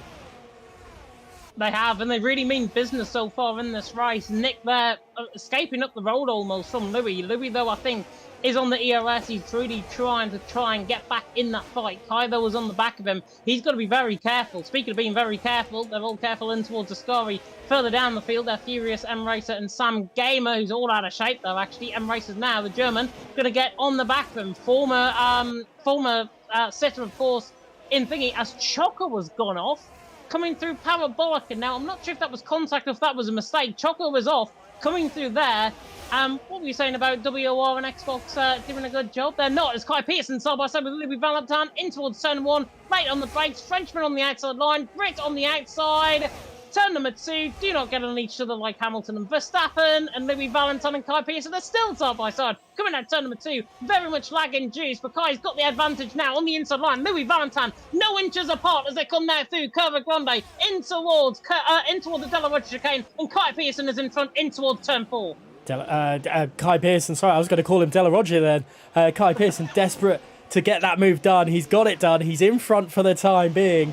And it's 2 seconds now to Nick. Nick is doing... Maybe you were right in saying the second coming of NVR Nick is happened. And we've lost M Racer. M Racer's gone. That's not ideal. Joe Murphy. Oh, and was it Joe Murphy as well? It's both Ferraris. Yeah, Joe Murphy, I think, got caught up in contact. Markedos, I think, might have been involved in that as well. Certainly a bit of a knock-on contact, as I'm going to call it, throughout the field. But Nick there leading the way. Kai in second, Louis Valentin in third. Reese there running wide, coming through. Ascari, a Furious on the back of Sam Gamers, furiously trying to get the move done. On the back, coming through Ascari, through turn number 10. On the run up in towards turn number 11. There should be easy pickings, actually, from the former Alpano Racing man. But Kai Pearson is off, coming through Parabolica. That is huge for the championship, and that is huge as well for him as an individual. Kai Pearson off, Nick escaping up the road, 2.5 seconds. Louis Valentin in second, and that Reece Linton coming storming at him down in towards turn number 1, pretty much in the pit lane limiter. Real locks, then he spins the car. Is he going to go for the switch back? Be remarkable if he can get this back pass, but Louis Valentin holds on for second. Wow, Reece Linton, what car control in the end. Not expected. If he manages to get He's this... still coming. If he got... Wow, what speed by Reece Linton. Is he got the move done? He's going to try it. Marvellous. Absolutely sensational from the CrossPlay WOR champion. He saw his teammate bottle it at Curva Grande, Parabolica, sorry, but he hasn't. He nearly lost it into turn 1 there, but he managed to hold on and into second place, but it hasn't helped Xbox. And look at Liam Bowman. He's going past Louis Valentin as well. It looking very, very similar with Liam Bowman and Reece Linton starting to find their feet in this one. Yeah, that was a mistake, actually, from Louis Valentin coming out of Lesmo 2. So put him on the back foot. Liam Bowman through the Flying Scotsman. Joe Van Bussel as well, gaining ahead of Mubarak. That's the first 3-second penalty all night, I think, that we've seen. Mubarak, 3 seconds coming through the inside curb of Ascari. Just see, actually, coming in towards Parabolica, they must rear-lock for them to lose the car coming through there. Reece Linton in second, Liam Bowman in third. They're now going to try, as my OBS is starting to die again. Hopefully you can hear me now. Liam Bowman on the back of Reece Linton in towards the right-hander turn number 1. He's just going to hold and sit tight. On board the express train, more like the Flying Scotsman, I think, for the man in third. Oh, goodness me. The back end of Reece Linton is so so tail happy or wiggly happy, whatever you want to call it. He's so difficult to keep his back end in shape as he comes through this, but he's got so much pace. It's the risk-reward factor for the Red Bull driver at the moment. The risk isn't as high as the reward, and he's holding out at the moment. And Kai Pearson, surprisingly, only went down to 7th place. He's done a good job to hold off, but he's got Ryder Dole for company, and he's no slouch. Yeah, he is no slouch at all. He's there in behind in 8th position. Kai there in 7th, just ahead. In a position, I think, lost there. That was furious. Tom now getting back past. He got forced off 3 times, I think, into the gravel in 12th position. And that comes to show how crazy this race has been and how the standards, once again, are slacking in terms of this. Has it stopped raining, by the way, out on track? I think it has. Ogween on the back of Volakongan, coming in towards Parabolica. The rain has stopped out on track. Now, this means 2 things. 1, it's going to be more difficult to overtake. And B, track is going to now evolve beyond the intermediate compounder tyres. It has stopped raining out on track. This track, though, with these cloud conditions, going to be hard to dry. However, DRS has now been enabled, and Ogween is getting full advantage of that. In towards turn number 1, on the back of Volakongan, Liam Bowman hanging on ahead of Reece Linton. All sorts of drivers into the pit lane, but Ogween gets the job done on Volakongan. Nice move into 5th. Part of me thinks those guys have... Too early. They've pulled it too early. Oh, goodness me. This is going to give me heart palpitations about how this is going to go down. What a move from Ogwyn, though. He's managed to get past Volakongan. Volakongan, sorry, nearly collects the back end of Ogwyn. I'm trying to merge the 2 drivers together there. That's what pretty much the AlphaTauri driver did. Louis Valentine, though, holding on strong. Nick, 3.2 seconds. I think, pit this lap. I think he's made the right call.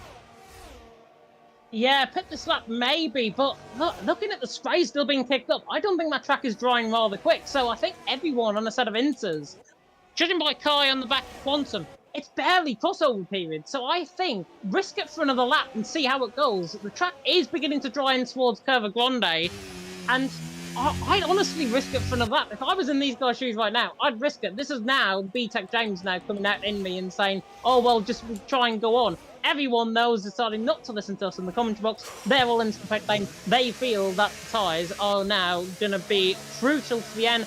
Kai Pearson, by the way, on the back of Quantum, has gained a second, so ignore what I've just said in the last 30 seconds.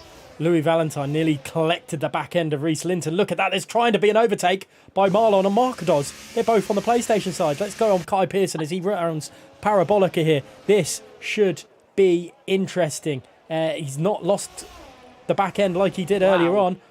Nick is out front. I don't think that's helped him that much. I think he's lost pace out of all this, if anything. Oh, actually, no. I will be wrong. No. He's right up alongside Ogwyn, and that's probably where he would have been.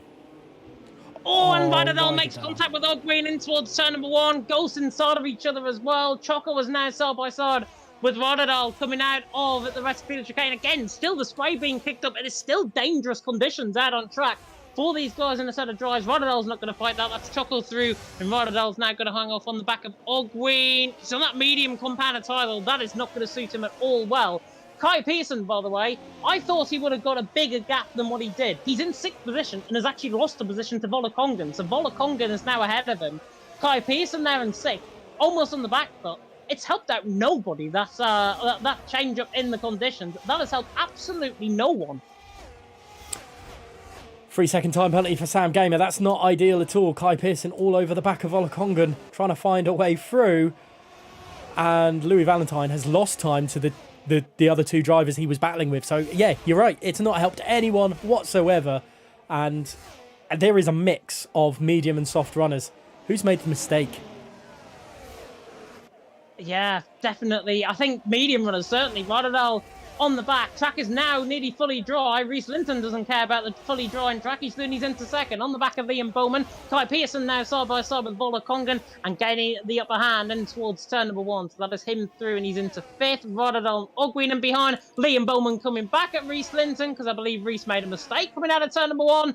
And Liam's back through and he's into 2nd. Reese in 3rd. Sam Gamer, that is into the pit lane. So do not come at us in the comment section. Say, no, he's fresh in the pit lane. Well, he hasn't. He's retired in the pit lane. Sam Gamer out of the race, out of frustration, I think, more than anything. I don't blame him, to be honest, but every point counts, and PSGL could be in a winning mood right now, and he might have just cost them the win. Yeah, that is a bit disappointing from Sam Gamer. He still had pace. We saw how many safety cars came out before. He still had an opportunity, but he felt like he couldn't offer at PSGL anything other in this race, so he's retired for now. And oh goodness me, Giron really struggling through there, and that is costing him his battle with M Racer right now. And there's so much going up just ahead. Let's go on board to Choco. Yeah, Choco Rotterdam side by side. Vola Kongan swapping positions with Kai Pearson again. That's to get DRS advantage down the straight. But look at the DRS train now forming. Look behind Vola Kongan. How everyone is now en masse towards the front end. Reese back through on Liam. They're just going to fight until their heart's content.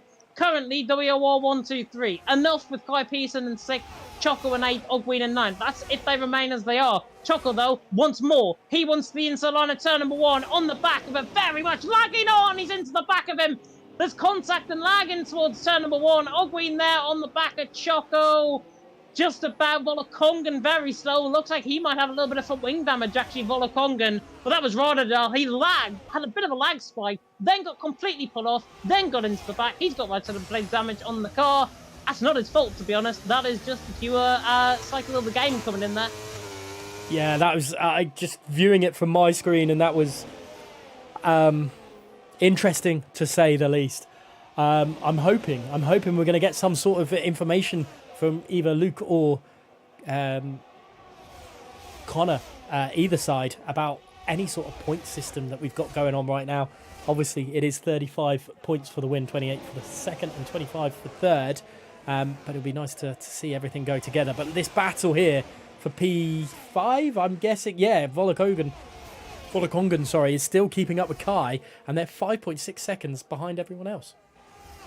Yeah, definitely. And Vola Kongan, obviously, with whatever it appears to be, there's a lot of lag going on now, by the way, within this lobby. It's a bit like George Morgan, Jack Canan, I think we're going to get to at this point. But Vola Kongan on the back of Kai in towards turn number 1. Is he got enough to try and get to him? Yes, he has. Looks to the outside line, in towards turn 1. Kai should just back off on this. Actually goes for the inside line, tries to repeat the favour, but that is Vola Kongan's move every day of the week until the cats come home. Vola Kongan through and he's into 5th. So PSGL, if the numbers are to be believed, are leading 125 to 122. Wow, it is close. All it takes not anymore. Is for Ryder to do that. Yeah, and I think, was that contact with Marlon by any chance as well? Was that PSGL on PSGL contact there that we saw? Marlon's all out of shape coming through the chicane. For Rotterdam, they're down in 15th position, losing positions as it stands. I think that might have been from round 1, if anything. But if that is current, Rotterdam has just cost them more points than PSGL and now dropping points rather than gaining. I think it may have moved... that's after Baku. So it really is crucial for PSGL to do something, the drivers, to do what they need to do on track and help each other and not do what they're doing. Nick, fastest man of the race again. Jerry Van Bussel did take that away from him. Louis Valentine has taken that away from him. Liam Bowman and Reese Linton swapping positions because Louis Valentine is coming back at them. But what can Kai Pearson do on Vola Kongan as they come down the start-finish straight? It looks like a pretty simple move for the Red Bull driver. In the background, will there be an overtake from Shazoo Tom on Jerry Van Bussel? No. Sorry, it was Choco. I got lost in all that then. Yeah, there was a call that moved to the outside line. I thought it was Mubarak on the back of Choco that moved there. He's coming actually on the back of him in towards Cover Grande, in towards the De La Rocha chicane. And the Williams, oh my word, the lag is unbearable on board with Mubarak coming through the right-hand return number 5. Look away now if you are very sensitive with your eyes. Liam Bowman, by the way, just made a mistake out of Lesmo 1. He puts him down into 4th. That's either tactical to gain DRS, and I think that is because he's gone flying past Louis Valentine down the straight once again through, and he's into 3rd. So ignore again what I said there in the last 20 seconds, but Liam Bowman through, and he's into 3rd, and that is an age-old battle that is going to continue happening on lap 13 out of 19. Where on earth has this race gone? This has been insane, and no safety cars yet. Why have I said that? Because that could have just cursed it all, and Nick will probably hate me for the rest of his career there. Look at how close it is in this second DRS tree. Reese Linton, the fastest man on the track. That's not surprising. But Liam, I think there's a mistake from Kai, but it's been held pretty quickly because Ogwin hasn't done anything about it. Liam Bowman's gone behind Louis Valentine. Look at that. Kai Pearson through. Ogwin surely through as well. They're side by side. Gonna be a little bit of touchy as they come through the first Verante there. And yeah, definitely rubbing wheels. Rubbing wheels, but I tell you what, hard and fair racing is what you need. Here comes Ogwin on the back. That is Kai Pearson with the block on. That is perfectly poised by WOR. Crispy inspired almost. Ogwin through and he's into 5th. And Kai Pearson halting. That was brilliant tactical play by WOR. Exactly what they need to hold the points. Exactly what they need as well to hold off the challenge of Olakongan. And especially because he's looking very quick right now. Jeran Bussell is on the back of Choco in towards Lesmo 2. Yeah, this is very... And look at Ogwin actually. He's absolutely plastered it down. From the second Lesmo there, just to give him enough pace to stay ahead of Kai, and that could be what he needs as he comes through Ascari now. There is a battle ahead, but this middle train right now is looking very tasty, and I'm going to stay on board with it as Liam Bowman drops away from Louis Valentine. Yeah, but, well, Louis Valentine's actually right on the back of him and is going to go for the moving towards turn number 1. Volakongan on the back of Kai Pearson, and behind new fastest lap there from the Frenchman. Looks the inside line. Reese Linton nearly punching him off on towards the grass there.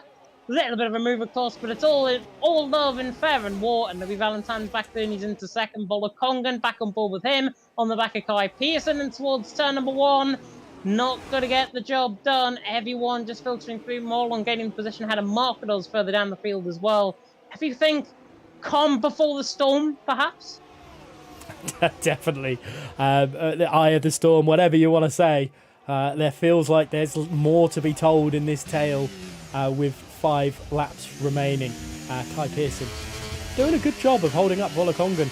And Ogwin has got some great pace around him. So this is going to be very, very interesting to say how it closes down. But this one's got to be the one to worry about. Is Louis Valentine. He's doing a fantastic job.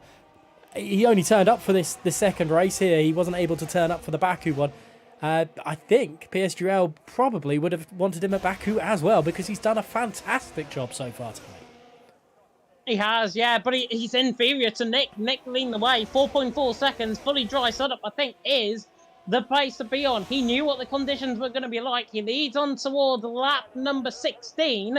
Louis Valentine in 2nd, Reese Linton in 3rd. But here comes the WOR Console Tier 1 champion on the back of Louis Valentine. He's not going to get the job done down the straight in towards turn number 1. And perhaps as well, I hope this is a battle that we're going to see tomorrow night in Legacy Division for WOR viewers and indeed for PSGL viewers. If you do want to tune in for Legacy Division tomorrow night, it is at 7:15 PM UK time. You can tune in for me and Ross Greenhorn, who I believe is going to there, because Joseph's got some sort of match that he's going to watch. I think it's Leicester versus Sunderland, and hopefully Sunderland wins.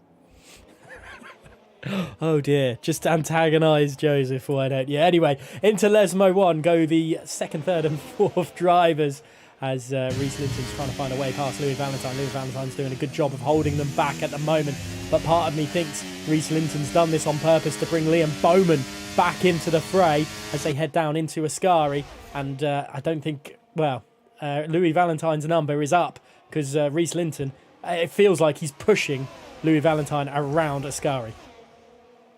Yeah, definitely so. Kai Pearson, by the way, look at the gap that he's dropped. He's dropped absolutely out of this. 7.5 seconds behind. Ogwin there now ahead of him. Volakongan ahead of him. I think his job is to be sacrificial to Ogwin and to Choco as well to really push Volokong and Jerry Van Bossum about as far as possible. I think we're going to see 3 wide though, in towards turn number 1. On board with Liam Bowman's view, on the back of Reese. Reese will pull to the inside line, tries to hang on in the DRS, but here comes Liam Bowman around the outside potentially, and both of them might get in towards turn number 1. There's all sorts of carnage, and that is not on. Reese Linton, I think, moving across there, had a terrible camera angle from my perspective, but Liam Bowman is through, and he's into second. Louis Valentine in third, Reese Linton there in fourth. Almost looked to me, from my camera angle on board with Liam Bowman, Reese forcing off Louis Valentine into third. And to what? Because he's just cost himself now, and potentially WOR the win. It's a very odd one, because it looked like going into, well, at the pit exit, Reese has held the line, and Louis Valentine's tried to bash across. So I think there's afters involved in that as well, and it's not great at all, and not what you expect from either driver, really. Definitely. This is not on. Yeah, not on indeed.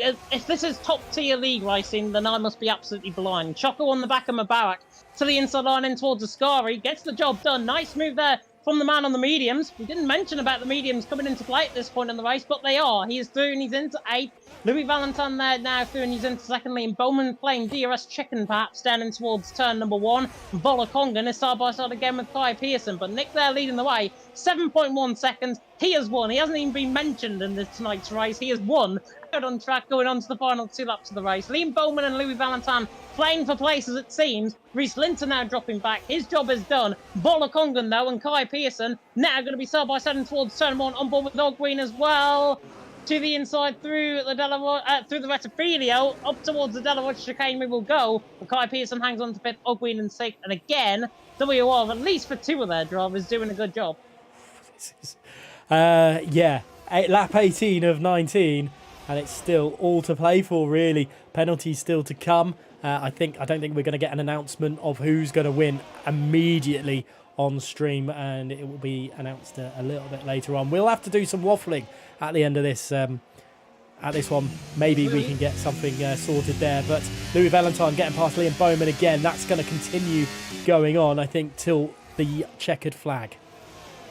Yeah, he was moving across. You said it in that point of contact a little bit before. He was moving across there again on the back of Liam Bowman. It's not on. These guys are top tier league racers in both PSGL and WOR. You guys want to see better. We demand better in the commentary box. But Louis Valentine has to hold off Liam Bowman. I don't know how he's going to hold him off, but he's got to hold him off somehow. Liam Bowman on the run on the back, in towards turn number 1, on the back of Louis Valentine, coming at him. This is easy for Liam Bowman, pulls the inside line. Louis Valentine is going to defend thin air in towards turn 1. Liam Bowman through and he's into second. Will he remain that way, though, on board as we go through the lap? Who knows?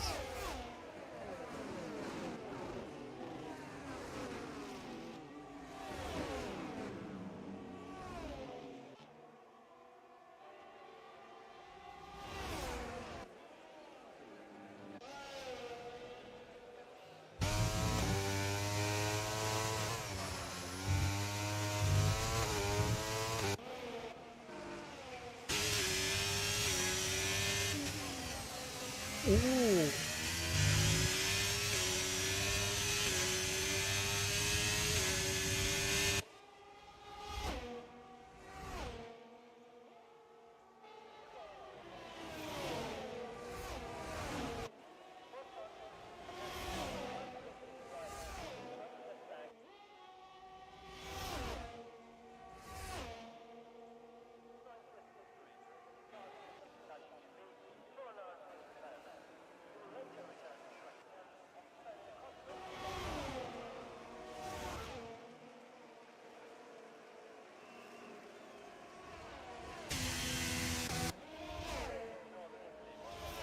Not over at all on the back. They're coming across the line to finish 8th. Ogween Volakongan gaining ahead of Kai Pearson. Marketors gaining ahead as well. That's an Alfa Romeo Mole, and again frustrated by the actions out on track. I am very frustrated by the actions out on track, put it that way. If you do not want me in rage mode, you'll end the stream now. With Joe Murphy there across the line in 15th. Quantum and Mardadal side by side to the line. Bit of weaving going on actually coming across the line. 5 for later them. They were only separated by 900ths of a second. Same again with Yaron and with them racing at the back of the field, 18th and 19th position. But what overshadows, I think, what could have been again in Italy. It's WOR against PSGL. There's always going to be contact in motorsport, as Marco gets driver of the day, awarded by the in-game fans. There's always going to be contact in motorsport, but when it's that aggressive and when it's that not needed, really, you've got to own up and be honest. Was that really league racing? And was that really WOR and PSGL at its finest? I don't think so. It's not ideal, is it? It's not what we know and love from tier ones on both sides of the, let's say, pond.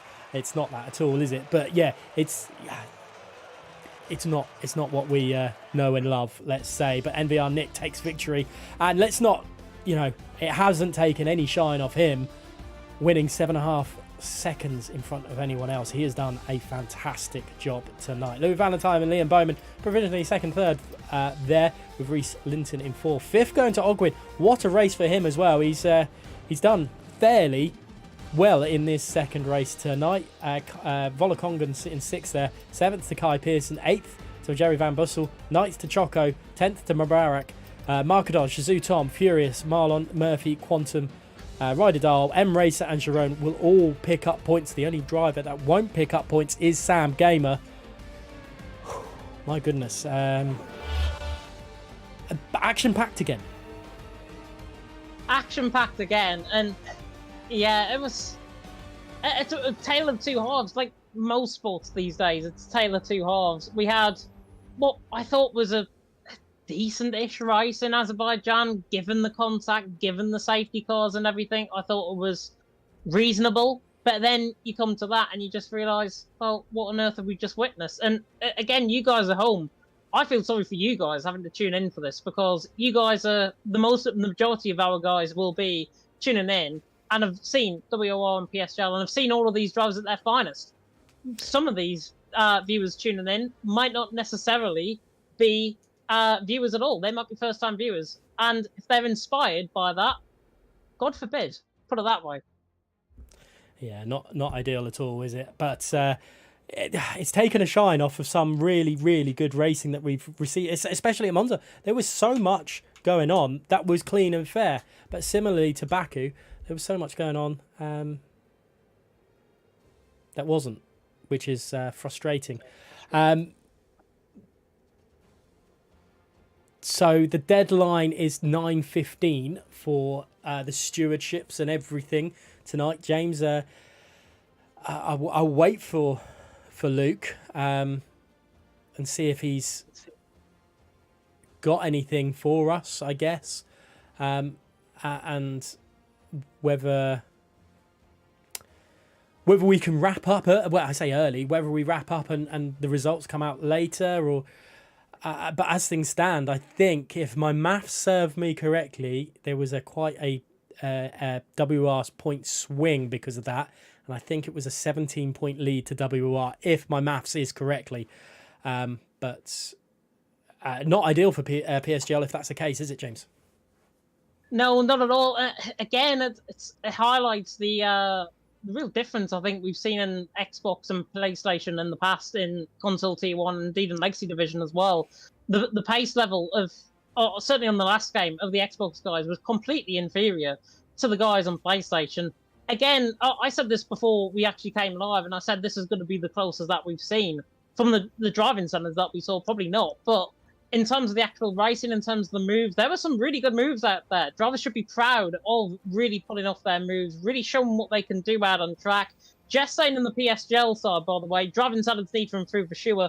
I hope it improves before next Monday. Of course, Japan being the season opener next week in PSF1. And if you are a PSGL exclusive viewer, you will see me again back in PSF1 on Monday. You'll also see me tomorrow night on Legacy Division as well. So if you want to tune in for that 7:15 PM UK time, and while we're going at it with a little bit of free promo, PSGL series also on Wednesday as well at, I believe, 8 PM UK time. It's the qualifiers, and that is Nathan Richards, who you've seen in the chat, and Joshua Birch taking you through the action once again, reunited for season 2. So anything season 1, going to be very interesting indeed. And I believe there's no WR Console Tier 1 race this season because a champion has already been crowned, of course. Yes, so Friday is it's looking like there is going to be no race this week. It would have been Silverstone. There's still a possibility on Friday for CrossPlay Tier 1 to happen. It depends on the drivers. But a champion has been crowned, and that was Reese Linton, and he's done a fantastic job about it. Don't forget, there is the Season 16 stuff of WR. It's all kicking off now. Keep an eye on Discord and X, as it's now called, the artist formerly known as Twitter, is very much alive and kicking with the commentary applications being taken by them as we speak. But I'm continuing to waffle as we will get reports done ASAP. So I think that means Luke wants us to just waffle a little bit longer on. And you know what? I probably shouldn't, but I'm going to have a quick look at the incident between Reese Linton and Louis Valentine. I'm not going to show it on stream because that seems a bit harsh. Yeah, he definitely goes, okay. It does feel like a very interesting one, to say the least, James. But like we mentioned, there was plenty of good racing to be said about this, and so some of those drivers should be quite proud of what they achieved tonight. Yeah, definitely. So I think, but beyond the negativity that I've seen, and I think we've seen in terms of the standards, there were good moments. Do not get me wrong. There were fantastic moments out on track. Fantastic racing. We saw with Liam Bowman in that race as well, going at it. Ogween, Volakongan holding up a massive old train in towards turn number 1. I've just seen that incident, by the way, and it definitely looks different to what I mentioned in commentary as well. But yeah, I think in terms of the overall racing, certainly from a PS side, we demand more. Lexi Division as well, coming up tomorrow. We demand more. We demand better driving, and hopefully that happens, of course, not only tomorrow night, not only on Monday, but throughout the entire game cycle as well. These guys, I'm already going to talk about challenges, and that's about 5 or 6 months away. If these guys are really serious about going forward and really progressing to their goal, they've got to act like drivers. They've got to act like they are the best. And they need to believe it because they are the best. They are really good drivers. Every single one of them that you've seen tonight are fantastic drivers in their own right, shape or form. But with all the incidents that we've seen, it just puts a gloss, I think, over things. But hopefully we can get back to what we should all like, the passion of motorsport, the passion of racing out on track, the passion of sim racing, and some bloody good driving at it as well. Definitely. There's a few incident inquiries or whatever going into the chat now, so they've got a few more minutes to get this one sorted. Here they've got four more minutes. Let's this isn't the exact driver lineup because there were a few changes, but I'm just on my screen. I've just gone back to the PSGL versus WR driver lineup. A few drivers changed there, and the ones that stepped up and came in really did a good job. Obviously, we saw Jensen come in and do a job in the first half at Baku in the race, and tried his best. Obviously, he got caught out with a DNF, unfortunately there. But also on the WR side, we had some good. I don't want to say unknowns because that sounds harsh, but it feels like a couple of good unknowns. It does indeed. I think, of course, everything is not scripted when you come into motorsport. Nothing is scripted apart from the 2021 Drivers' Championship for Max Verstappen. But yeah, in terms of the scriptness out on track, everything you've seen is live. It's authentic. It is just original, I think, in terms of the racing. And it's original in terms of the drivers as well. We had 10 of the best on PlayStation, 10 of the best of Xbox going up against it as well, 10 of the best from PSGL, 10 of the best from WOR going up against each other. And it really proved that. For moments, I thought it was absolutely brilliant racing. Jovan Bussell in Baku, Liam Bowman there in Italy. Really good moves happening out on track. But again, glossed over by what we've seen in terms of the standards. Really hope that it can get back to some resemblance of form. One incident, by the way, that happened in Baku. No further action between M Racer and Tom in Baku. Remember that? I think that was that incident down in towards turn number 1 between the Ferrari and the AlphaTauri. So no further action between them both. In terms of that incident, we will report any stewards' decisions that come through live and exclusive on both channels right now. Yeah, you know, you'll hear it here first before anyone else. Let's talk about Louis Valentine at Monza. We'll take that incident out of the way. Talk about a way of coming into a race and for 15 or so laps, really show that you're capable of being up there with the very best of both consoles. Oh, definitely so. Yeah, Louis Valentine. Remember, he only came in for race 2 in Monza, got replaced by Jensen. I think it was meant to be FEO Stefano. He was unavailable because he wasn't a driver last season. And Jensen came in and really backed him up and did a good job there. And Louis Valentine filled into that seat, did a fantastic job, won in Legacy Division by 20 seconds, remember, in 30 seconds even, in Monaco earlier on in the season in Legacy.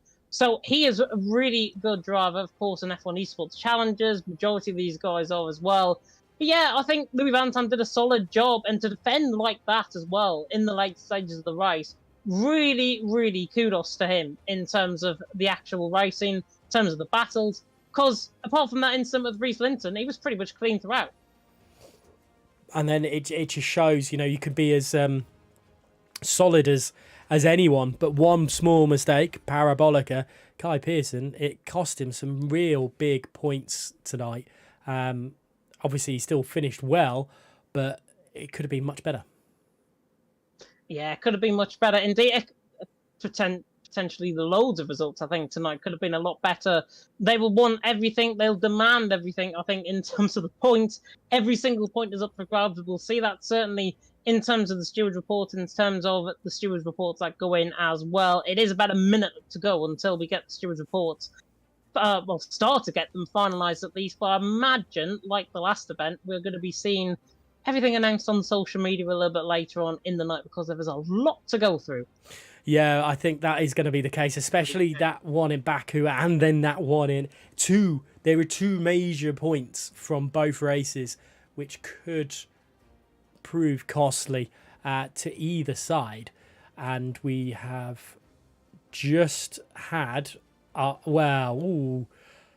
about on the dot. We've had a final inquiry put in. So that has made things possibly a little bit harder for the stewards. There is now no further action between Nick and Marlon for their first report, which means there's an interesting one, and no further action between Kai Pearson and Shazoo Tom. Yeah, interesting. I believe these are coming from Baku. Luke, by the way, is typing all of these live, so I believe we're going to get another one in about a 5 or 10 seconds time, I would say. He is typing this out right now. Probably either going to say to us, you can leave the streams and leave it to us to get everything done, or it is another incident coming. And it is a 5-second penalty for NVR Nick for an incident with Marlon. Now, I need to go back and have a look at what was reported. That looked like it was in Baku, and it is indeed in Baku, that incident. So Nick gets a 5-second penalty for the incident with Marlon on the second report. The second report that was put in. So, unfortunate for Nick, as long as he doesn't get a 5-second penalty or 10-second penalty in Italy, he didn't do anything wrong. But if he doesn't get a 10-second penalty, of course, he can at least boast that he's got a race win for his name. Yeah, it should be fine there, as we've just had the stewards closed sign in the chat there, and that's an interesting one. That's 1 minute past, but they're doing their jobs. They're probably waylaid with everything that is going on, James. It's not an easy job being a steward, is it?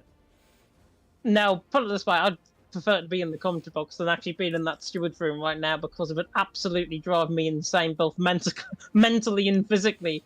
But yeah, they've got such a hard job. I think it's the WOR side. I think it's Luke and everyone from the admin team there doing all of these instances, trying to get them out in real time, in good time as well.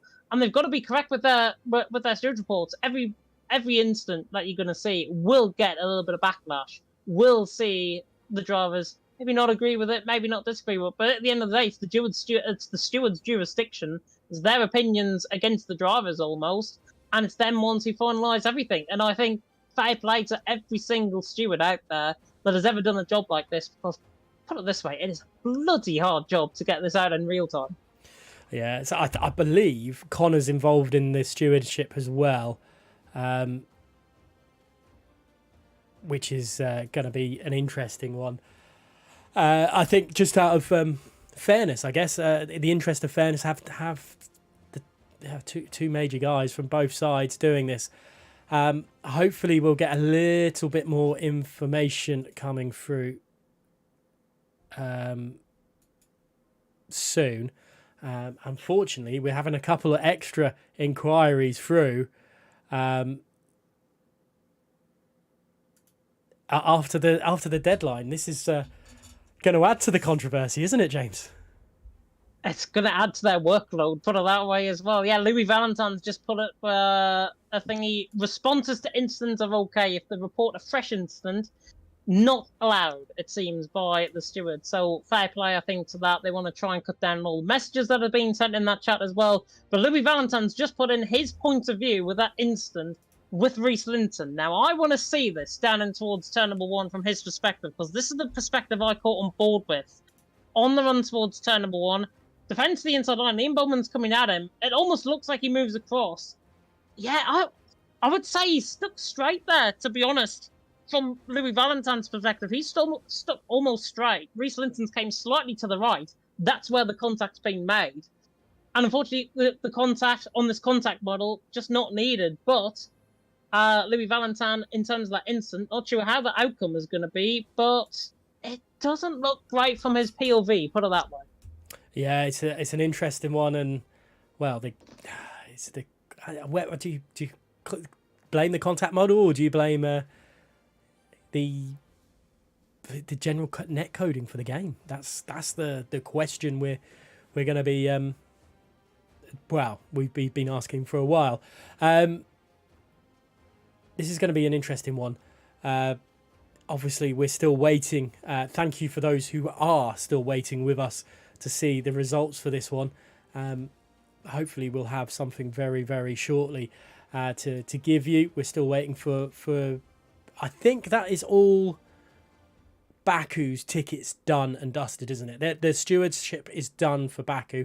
We're just waiting on the ones for Monza, and I don't think there's as many for Monza as there was Baku. The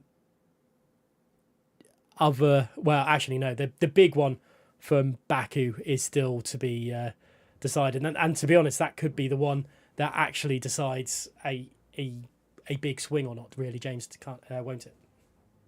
Yeah, definitely. So remember as well the point system: 35, 28, 25, 22, and 20 for the top 5. So you think about, in the end of the day, the man who finished in second position swinging it back and loses the positions all the way down to 5th or 6th. That's about a 10-point swing. That could determine absolutely everything. You mentioned there it could be around a 17-point swing. That could be 10 of their points completely gone. So that is eradicated there. Tom, by the way, is asking about why him and Kai is no further action. Again, this is the criticism I think that comes in from the driver's perspective. They're allowed to try and fight back. They're allowed, of course, to try and appeal incidents. But sometimes I think it just gets in the way of just let the stewards do their jobs. It's a bit like in real life. Just let the stewards do their jobs. Like Michael Massey 2021 in Abu Dhabi. Just let them do their jobs. And at the end of the racing, they went car racing. Simple as that. Yeah, we don't need one of us to slam in our headset against the table shouting, no. Anyway, we'll continue to waffle on. And I know the viewership is just tumbling right now, but we'll continue to hold for the time being. And while controversy has reigned a little bit here. We're trying to stick to the more positive things about it, aren't we, James? There were some good things there. Ooh. And we've got an interesting one come in from not Japan, Monza, where there's no further action. And it is no further, it's the big one, I think, as well. No further action between Reese Linton and OP Louis Valentin. I think exactly how I explained it for my live view there. In terms of his POV, Louis Valentin stayed absolutely gun arrow straight down and towards turn number 1. Reese Linton has came across slightly to the right. It's minimal movement to the right. But his rear wheel has locked on with the front left wheel of Louis Valentin. Therefore, the contact model has came into effect and realised, we're just going to spin you off sideways in towards turn number 1 and have done with it. And I think that's what the stewards have come to in terms of that instant. If that's not for Baku, that is definitely for Monza. And that is huge. I think no further action. And to be honest, for my reaction, certainly, fair play, because I think that is a very fair decision and takes away any controversy surrounding that incident as well. So fair play to the stewards on that one. Yeah, definitely. I think I'm kind of agreeing with that as well. After seeing both sets of footage, I think we both saw different footages, really, didn't we? It was one looked like one thing, the other looked like another. But seeing both, it looks kind of like the net coding and the contact model. Yeah, definitely. So, and the contact model again on this game is something that I think needs to be improved on as we go through the game cycles, of course, as Codemasters bring their potential new game engine as well, which I've heard is going to be on the F1 2024 and obviously going to be maybe on PS5 only. So that brings about the change in crossplay. Everyone will be on PS5. Means I have to buy a PS5 as well because I'm still stuck on a PS4. But yeah, I think in terms of that contact model, definitely needs to be improved, I think, put it this way. And I think David Greco was in charge of the handling model and all of the contact model and everything. He left, of course, so it's going to be a new entire contact model with new people as well. There's another incident, though, just came in while we're waffling on. 5-second penalty to Choco for the incident with Rotterdam. Now, again, I believe this was, if I am not mistaken, in Italy. This is something that I think I caught as well on stream. So I'm just going to view this right now from Rotterdam's perspective. You'll hear my live reaction on the stream right now. And yeah, it's Rotterdam having that slight bit of lag in towards turn number 1 and causing that incident in the end. But it looks like the drivers have given it to Choco. 5-second penalty for incident with Rotterdam, even though I thought there was no contact. The points are getting done now. We're going to have an update for you in a couple of minutes. 10-second penalty as well to Jerry Van Bussel for the incident with Kai Pearson. Now that is a big one. That's a big one, and that's Baku as well. So that is the last Baku. That's it all done and dusted. Points are being done. A little prediction, James, from you. Let's see. I think WOR have done this. But it's only going to be about 5 or 6 points, I think. Jerry Van Bussel, 10-second penalty. I need to go back on the from earlier on in the stream and see what the results were in Baku. Joe, by the way, is asking me for score prediction for tomorrow night as well, which I've just noticed. I think 2-1 Sunderland. I think Leicester are going to be absolutely washed with whatever Maresca football is or anything. You're about to see Mowbray football in terms of tomorrow night, Sunderland against Leicester. But looking at the results, I'm just trying to rewind this back again. The provisional results. Jerry Van Bussel, that 10-second time penalty puts him all the way down in 7th position. That is a big swing. Yeah, that is not ideal. You know what? I'm thinking maybe a little bit outside the box, but maybe 250 points overall for WOR in comparison to PSGL. I don't know how many points that would leave PSGL. I'm just saying WOR around the 250 mark. Let's see if that is going to be the case. But interesting one. These extra points are going to be interesting nonetheless. Yeah, definitely so. Jerome, by the way, has just been instructed as well that the report was done. He's just put in a bit of incident footage from his own mistake in terms of Reece Linton and Liam Bowman in terms of their incidents. That might get looked into. That might not get looked into. We'll have a look in terms of that one. Jeff Van Bussel has just sent a POV in as well. I don't know what this is of. Oh, this is a switchback coming out of turn number 4, which got big applause from me, certainly in the commentary. And yeah, Jerry Van Bussel outselling Liam Bowman, outselling the Flying Scotsman. Flying Scotsman got hit. And in the end, Jerry Van Bussel through, and he's into third. And possibly one of the best moves I think we saw all night. But we are going to have points in about 2 or 3 minutes' time. Yep, not long to wait now, guys. And that is an incredible move. And it just shows that Jerry Van Bussel can do it. And that's the thing. You know, we saw one end of the scale and then the other. I mean, in the same race. It's incredible. And yeah, I think you're right. I think that possibly could be one of the best moves we saw tonight. But the other one that sticks out in my mind is Liam Bowman. When everyone else just decided to fight Reece Linton, and he decided, you know what, I'm just going for it. Yeah, and that's what you've got to be on, I think, in terms of you've got to be on your A game. Every single race you go into, mentally, physically, you've got to be right. You've got to be 100% and giving it. And Liam Bowman did exactly that. He's not called the Flying Scotsman for anything, certainly from my end anyways. He's not called the Flying Scotsman for anything. He got that job done. It was a really great move, I think, from his perspective. And in the end, I think he drove very, very well, especially there in Monza, especially once again in Baku. Certainly, I think, and I'm going to put it completely to him now, I think he's going to be one to watch for Season 16 of WOR Console Tier 1. Let's just put it that way. Yeah, it would be difficult to disagree with you, is the best way to describe that. Again, guys, thank you so much for holding out, watching. I know we've had a little bit of tech issues at the beginning, and now we're waiting for the live and everything to go through. Points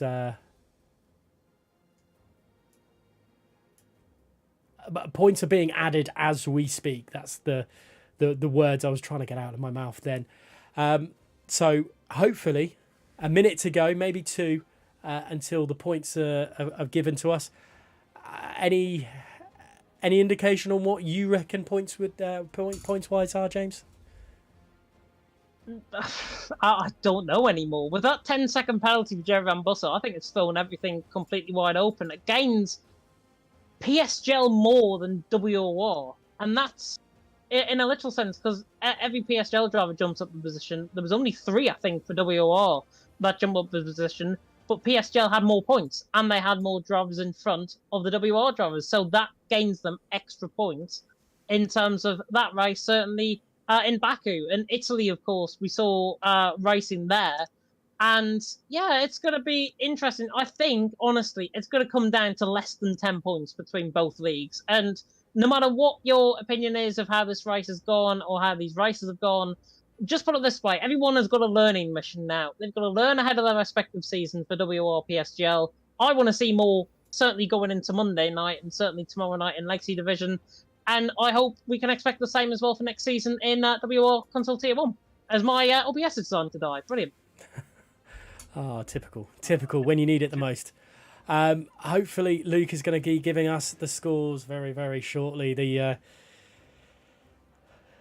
The controversy is not stopped. I say controversy.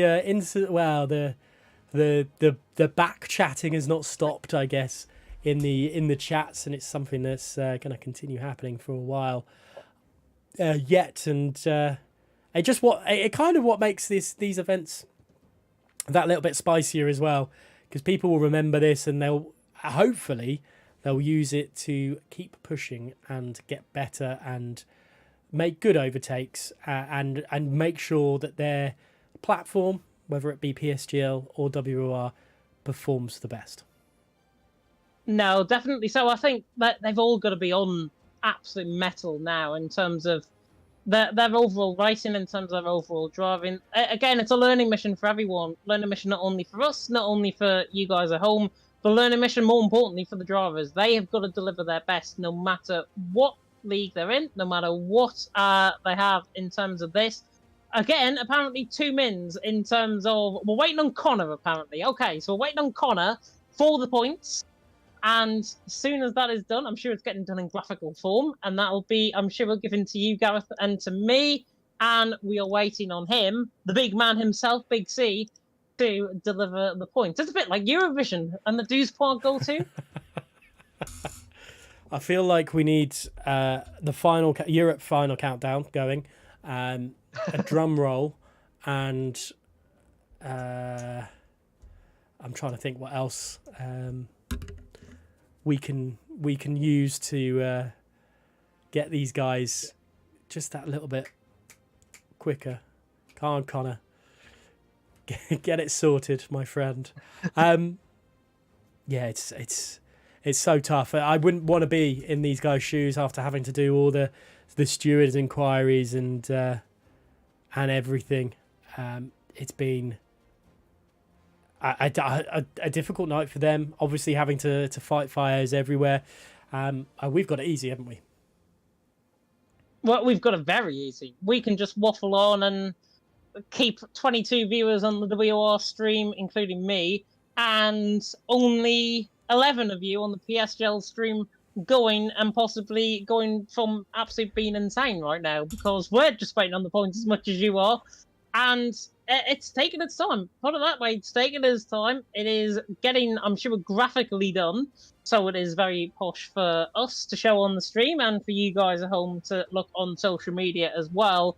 But regardless, I think, of what the outcome is, we should just be proud, I think, of every single driver's performance. Yes, the driving standards were not great, and it takes the gloss off things, but these guys are professionals at the end of the day. They will learn, they will grow. We expect more. We want them to deliver more. I feel sorry for you guys at home, but hopefully we will get that result coming through very soon indeed. I'm on Tendo because I want to literally come through the screen and just rattle somebody's cage and just say, get on with it. For goodness sake, we waited us too long. In the WR chat, they're asking for some karaoke, and you know what? No. So the 2 minutes is up, so we're obviously still waiting for Connor, and this is oh man, like you on tenterhooks, desperate to find out what the results are for this one. Jack's doing an R, but if he'd heard my voice singing, if you ever heard a cat being strangled, that's pretty much what my singing is like.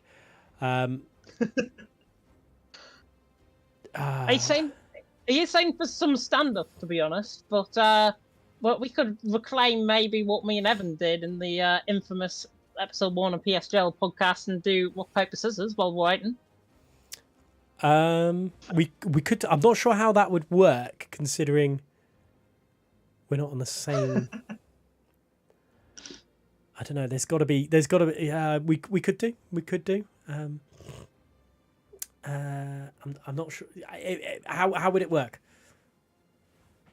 I don't have a clue. Somebody come up with some rule book, with a rule book for rock, paper, scissors, and we'll do it right now. Unless the points come through. Yeah.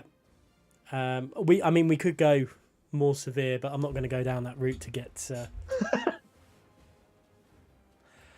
Yeah, let's not go there. Hopefully we're going to get it very, very shortly.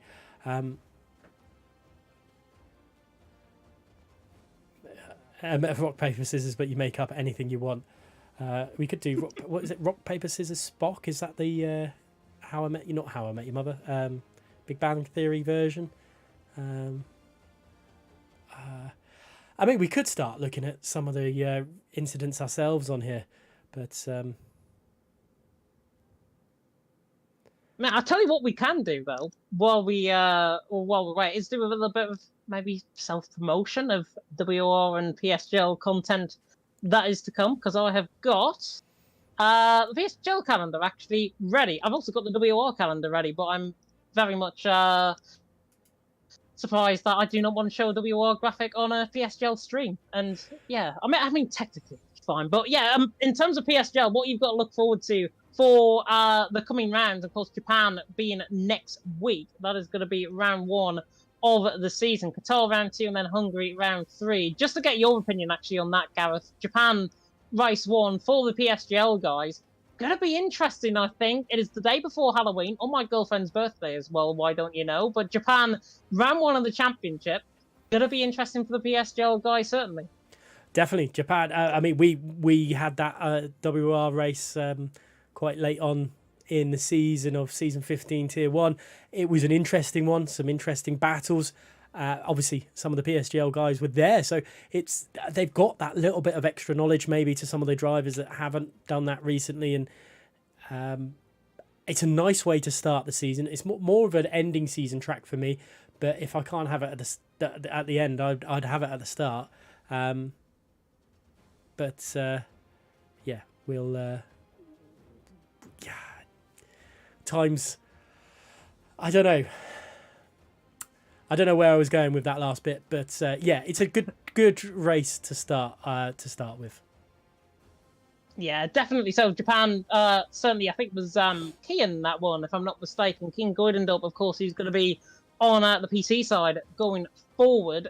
He took the race win, of course, Max finishing in P3 that day as well. But looking through the rest of the calendar, while we've got a little bit of a break time, we've got no race in between at the 13th and the 27th. 20th, of course, being the break week. 27th being Las Vegas, then Austria, Monza, and Singapore. Singapore before the winter off-season. And then we've got Spain, Miami, Britain, and Bahrain to come up for the rest of the season as well. Myself and Jess Ball are going to be taking to the action. Of course, for PSGL, PSF1, the stream is already live. Don't go and tune in for it now because you're going to be a week too early if you do. But in terms of the WOR calendar, of course, I'm not going to show it on my end, but I'm certainly going to get up on my end. Bahrain round 1, and Gareth, it's going to be very interesting for Bahrain round 1 as well as PC Tier 1 as well. Yeah, so I've gone to the PC Tier 1 side. I should really probably promote the console side because that's what we are. But Bahrain, one of those tracks that is a very, very, very solid track to get plenty of action.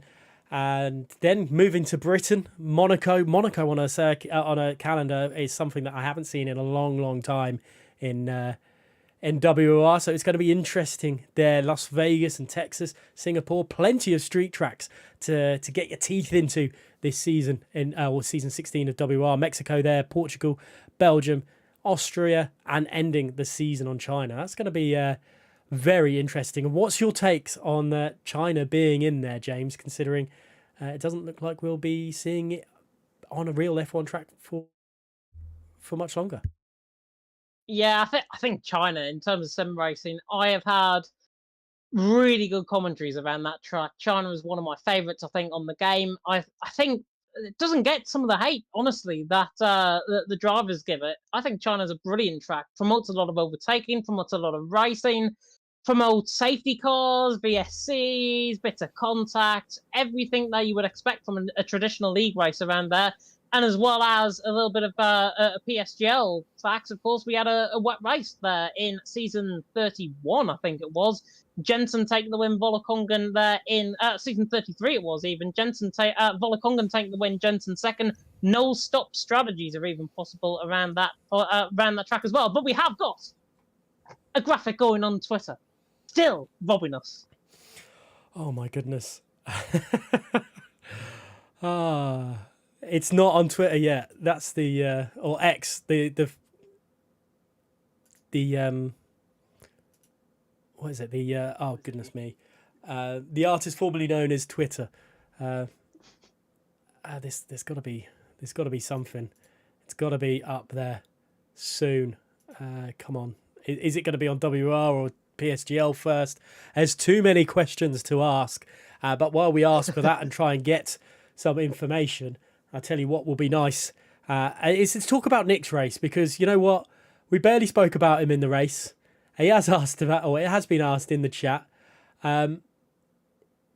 It was a very, very solid, wonderful just drive. It was, yeah. Nick absolutely deserved the race win. I think, quite frankly, he absolutely took it to everyone in that race, went for the fully dry setup, a thing that I said at the start of the race might not be the case with the intermediate conditions. Then the conditions changed and he was absolutely flying. 3.1 seconds out of the pit stop, 7.5 seconds clear at the end. Really, really strong showing from Nick. And if he can do that week in, week out, his inconsistency, put that to one side. Nick's a very solid driver at the end of the day. And he is one of the drivers, again, to take forward into console tier 1 next season, if he is doing that, of course. And if he is, full credit, because he's got form now, both into Legacy Division, both into console tier 1 next season. He's got that form carrying forward, and he'll be buoyed by that. It will really inspire him to drive better, to really produce the goods, and hopefully to afford a better internet as well. Fingers crossed. It's definitely a driver that, you know, someone that could match Otis Lawrence and really give Otis Lawrence a chance or a fight. He's one of those drivers. So to see him not have the luck or not have the internet at some parts is quite surprising. But really, he should be battling week in, week out. Yeah, should be definitely battling week in, week out. I'm constantly refreshing the WOR Twitter, by the way, to see if a graphic does appear and if a new tweet does appear. And if it does, you'll be the first one to know about the points. Nothing as of yet on the PSGL Twitter as well. So again, we just have to try and waffle on, find a bit of time, maybe do that game of rock, paper, scissors very soon indeed as well. But yeah, I think in terms of Nick's performance, certainly going to be bored by that confidence, certainly going to be bored by his performance. Definitely want to consider going forward. However, hang on, we have got... Oh, wow. We have got a graphic with the points, and it's not on the same wavelength that I thought it would be. Do you want me to announce it? I tell you what, go for it. Go for it, because I've just seen it and I was wrong as well. Well, miles off. I thought it was about 5 or 6 points. It's more like 50 to 60 points in terms of the overall standings. It is WOR who is top of the tree here tonight with 280 points to their name. I am just going to get that showing up on your screen very, very shortly indeed. If I can find the tweet, I will do that in a second. But WOR take the win on 280 points, 222, all the twos for PSGL, and in the end, Xbox triumphing over PlayStation. Was it in any doubt, given how recent Kai performed? Kai's been absolutely brilliant, and I've just stretched that. That looked horrendous. But yeah, I mean, with Kai, you always knew what we... with Kai and Riesling's, that you always knew it was going to be. It was all about what PSGL could bring to the table. And it looked early on that they were able to, but just a few things let them down. Yeah, a few things. I think was a bit inconsistency at the end of the day. They, of course, 1 and 2 in the championship. Thought they were going to be doing a fantastic job, of course, in terms of the racing out on track. And overall, disappointing showing from them. Not disappointing at all from a WOR perspective. They take the bragging right. It's 2-1 now for them. As I am having issues. If you can hear that, by the way, on my end, it's just trying to get the graphic. But I now can't, and it's now froze. So give me a second, please. It's all good. I mean, from our side, WOR, I was just, doing a fist bump kind of, yeah, come on, get in there. And I mean, you know what? That's 2 commentaries I've done over WOR, and both times they've taken away victory. So I'm pretty happy with that, and we didn't even need our knight in shining armor, Otis Lawrence, to help us through. It's been an incredible night, taken its time, has it not, James? But it's definitely worked in the end, and a great race. Yeah, it definitely has worked out, and congratulations, of course, to WOR for taking the race win. I can now progress that. Finally, we got there in the end. It did download. My Microsoft Edge has now just completely crashed, but there is the graphic. There is the proof. 280 points for WOR, 222 for PSGL in the and WOR now 2-1 in the series. Is there going to be more? Potentially another one around the corner on the back of the new year? Have to tune in, wait, find out, look at the social medias and everything. But an absolute honour to do this for the first time. Hopefully, going to be back for the next one, and if it does, it's going to be even closer than what we've seen out on track tonight. I definitely agree with you on that one, and you know what? Thank you very much for sitting in along with me on the comms box, James. I know I jested about how easy we had it. It did get a bit hairy at times, but well, you did a fantastic job of making sure I didn't blow my top because there was some. Yeah, well, anyway. But yeah, what a way, really, to end the WR season as well, season 15, and bring open season 16. A fantastic event that these two companies put on, these two sites, and it's worked absolute wonders. But you know what, James? I'll let you close out both of the streams. Yeah, fantastic stuff out on track. Of course, more to come as we go forward as well. Legacy Division, of course, tomorrow night on WOR. If you want to tune in for that, 7:15 p.m. UK time. You do not want to miss it after tonight's controversy. Then PSGL Series on Wednesday as well, 7 p.m. UK time with Nathan Richards and Joshua Birch. Then we're back as well. We're not back on Friday for WR Console T1. We're back on PSGL on Monday for PSGL PSF1. No defending champion Jerry Van Bussel, who will take the crown on Monday, who will take the first win in Japan on Monday. Find out with myself and Jess Sport at 8 p.m. UK time on Monday evening. And then we do all rings and roundabouts again with Legacy Division again on Tuesday. Fantastic. Well, thank you so much for everyone that's watched, and we hope you have enjoyed. Thank you for sticking with us. But for now, goodbye.